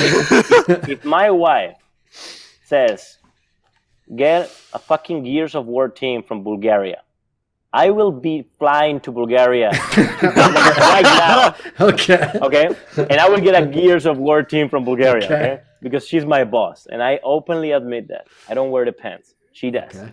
3 pairs. But in this specific scenario, it's not how you think it is by any means. It's when we lost the team to FaZe Clan, it's not that I wanted to get rid of the team. It's that the team got poached and tampered heavily. Sure. And I was in a point in time where I had plenty of other priorities that I had to take care of. And back then, I didn't have a team as developed, a staff team as developed as I have right now, which can take care of these things by themselves. So I was taking care of that myself together with Jamie, my right hand. And I remember it was really long nights, and I just, at some point, I just couldn't keep up, And I was like, I have 2 options. Either I send cease and desist letters to all the leagues and get into a lawsuit, which I literally don't have the time nor the energy to do that, or I just sell the team for whatever the fuck they can give me and go with the next team, right? And so that's pretty much how it played out. I got the French team on board. I fell in love with Niak, with Jerome, the manager. He's fucking amazing. And from that moment on, then we had a French Counter-Strike team, and we had a lot of success. And I tried to put together the super team, so to say, like I did in League of Legends, right? Or like we did in League of Legends, right? But it didn't pay out. But I made people dream. Isn't that true? With Kenny and Shocks and all that, right? And that to me meant a lot, and still means a lot. So now we're in a point where, of course, it didn't work out, and I had to go back and I don't know if reflect on everything we've done in Counter-Strike and say, so going big dig didn't work. We put together what today is FaZe Clan, and the team was actually really good, and it was the first international team that actually succeeded, internationally speaking. And so it kind of hurt my heart, that I lost these guys, and I had a great relationship with them, but for whatever reason, didn't play out. And then, put this super team together in France, which that wasn't my doing. That was the players' doing. Sure. But I went all in with the resources, right? I went all in, bought from Envy these 3 players, costed us quite a lot, sorry. Sure. And then I paid really big salaries, we were the ones paying the biggest salaries in the space. Of course. And it just didn't play out well either, Then I tried some other stuff, which didn't play out well either. And now we're in the moment where I actually believe that we have a really good future ahead of us because, and I generally can tell you, I can tell you that with genuine enthusiasm. Don't know. I can say that. Okay. Honesty, thank you. Genuine honesty. That we have 3 guys, which are Lucky, Jax, and Amanek, which, not all of them are super young, but they are young within the context of professional play. Sure. And they have a completely different mindset than the old dogs, These guys, when there is a tournament going on, they're WhatsApping each other, hey, did you see that? Or just, talking with each other, seeing other teams play and enjoying Counter-Strike, which is something that legends tend to not do as much because they've been playing the game for 13 years, you know what I mean? So I think that now we have a really good combination of legends, which is Shocks and Kenny, with guys that keep the energy very high and the hunger of the team very high. And I don't know if exactly this lineup is going to be the lineup that will get us to where we want to be, but at least this setup that we currently have, in my opinion, is the right setup, of having a couple of old guys. Let's imagine the example of Get Right on Forest. Right now, Forest is fucking shit up. Like, he's just destroying everyone again. So, and I think he can do that because he has young people around him that remind him of what, being a professional player means. And I think that this is a positive. So I don't know the future. I know that Counter-Strike team is our worst performing team in G2. Every other team we have is either a European champion, world champion, or North American champion. And ignore the obvious jokes there, Veteran. Just keep going. It's a new world to me. Exactly. Yeah. What? Well, technically, that's what you should call the North Americans, the new world champions, because it's the new world, right? That's the new marketing trick. Everyone in here everyone stop trying to sell cryptocurrency. Get that. That's the new world champion. That's the new way we're going to sell this esport. Dude, boys. Talking about perception is reality. I see some decks from out there from teams, typically from the US. This is a fucking joke, dude. They're just overplaying the fact that they have a 3,000 viewer Twitch streamer. They just start talking about the trillions of minutes of seconds watched on Twitch and how and how their company is worth $83 million, and how in 2 years from now they will be making $80 million a year. It's fucking unbelievable, actually. And you wonder why some of these guys have been out there for now 12, 13 years. And nobody have called them out. They keep getting hired. On that desperate note about the esports season, we'll just end the episode there. It's been quite a while. It's been good, though. All right, so for all of you watching, which as per Thorin's notes, should be around 25,000 people. For all of you watching, just know that the G2 Esports merchandise is the absolute best out there. And what I'm wearing from the 25th of April onwards can be found in g2esports.com/shop. We have two beautiful models that we made pictures with. And I will be wearing all that stuff too. So I guess you will be wearing what I'm wearing, which will be lucky you, right? Just buy everything. And plus, that they've got really good merchandise at that store because they've got caps. Just leave it at that. This video was generously supported by Dean Tanglis, Andreas Snazore Westerlund, Butt Pounder 420, JDubs, Chi Mao, Daniel Olivar, Jiangheng Lu, OllieJ, Tobias Bernasconi, NateDOhDoubleG, Alexander Rao, and as always, a special thanks goes out to my main man, Jerky's Minion. Now, do you want to suggest a topic or a guest for my work? Maybe you want to ask me a question for my monthly AMA. Do you want teasers for who the guests are on my upcoming content? Maybe you want to take part in a monthly esports discussion with yours truly. Well, put your money where your mouth is and join the Scrilluminati today at the Patreon link in the description box below.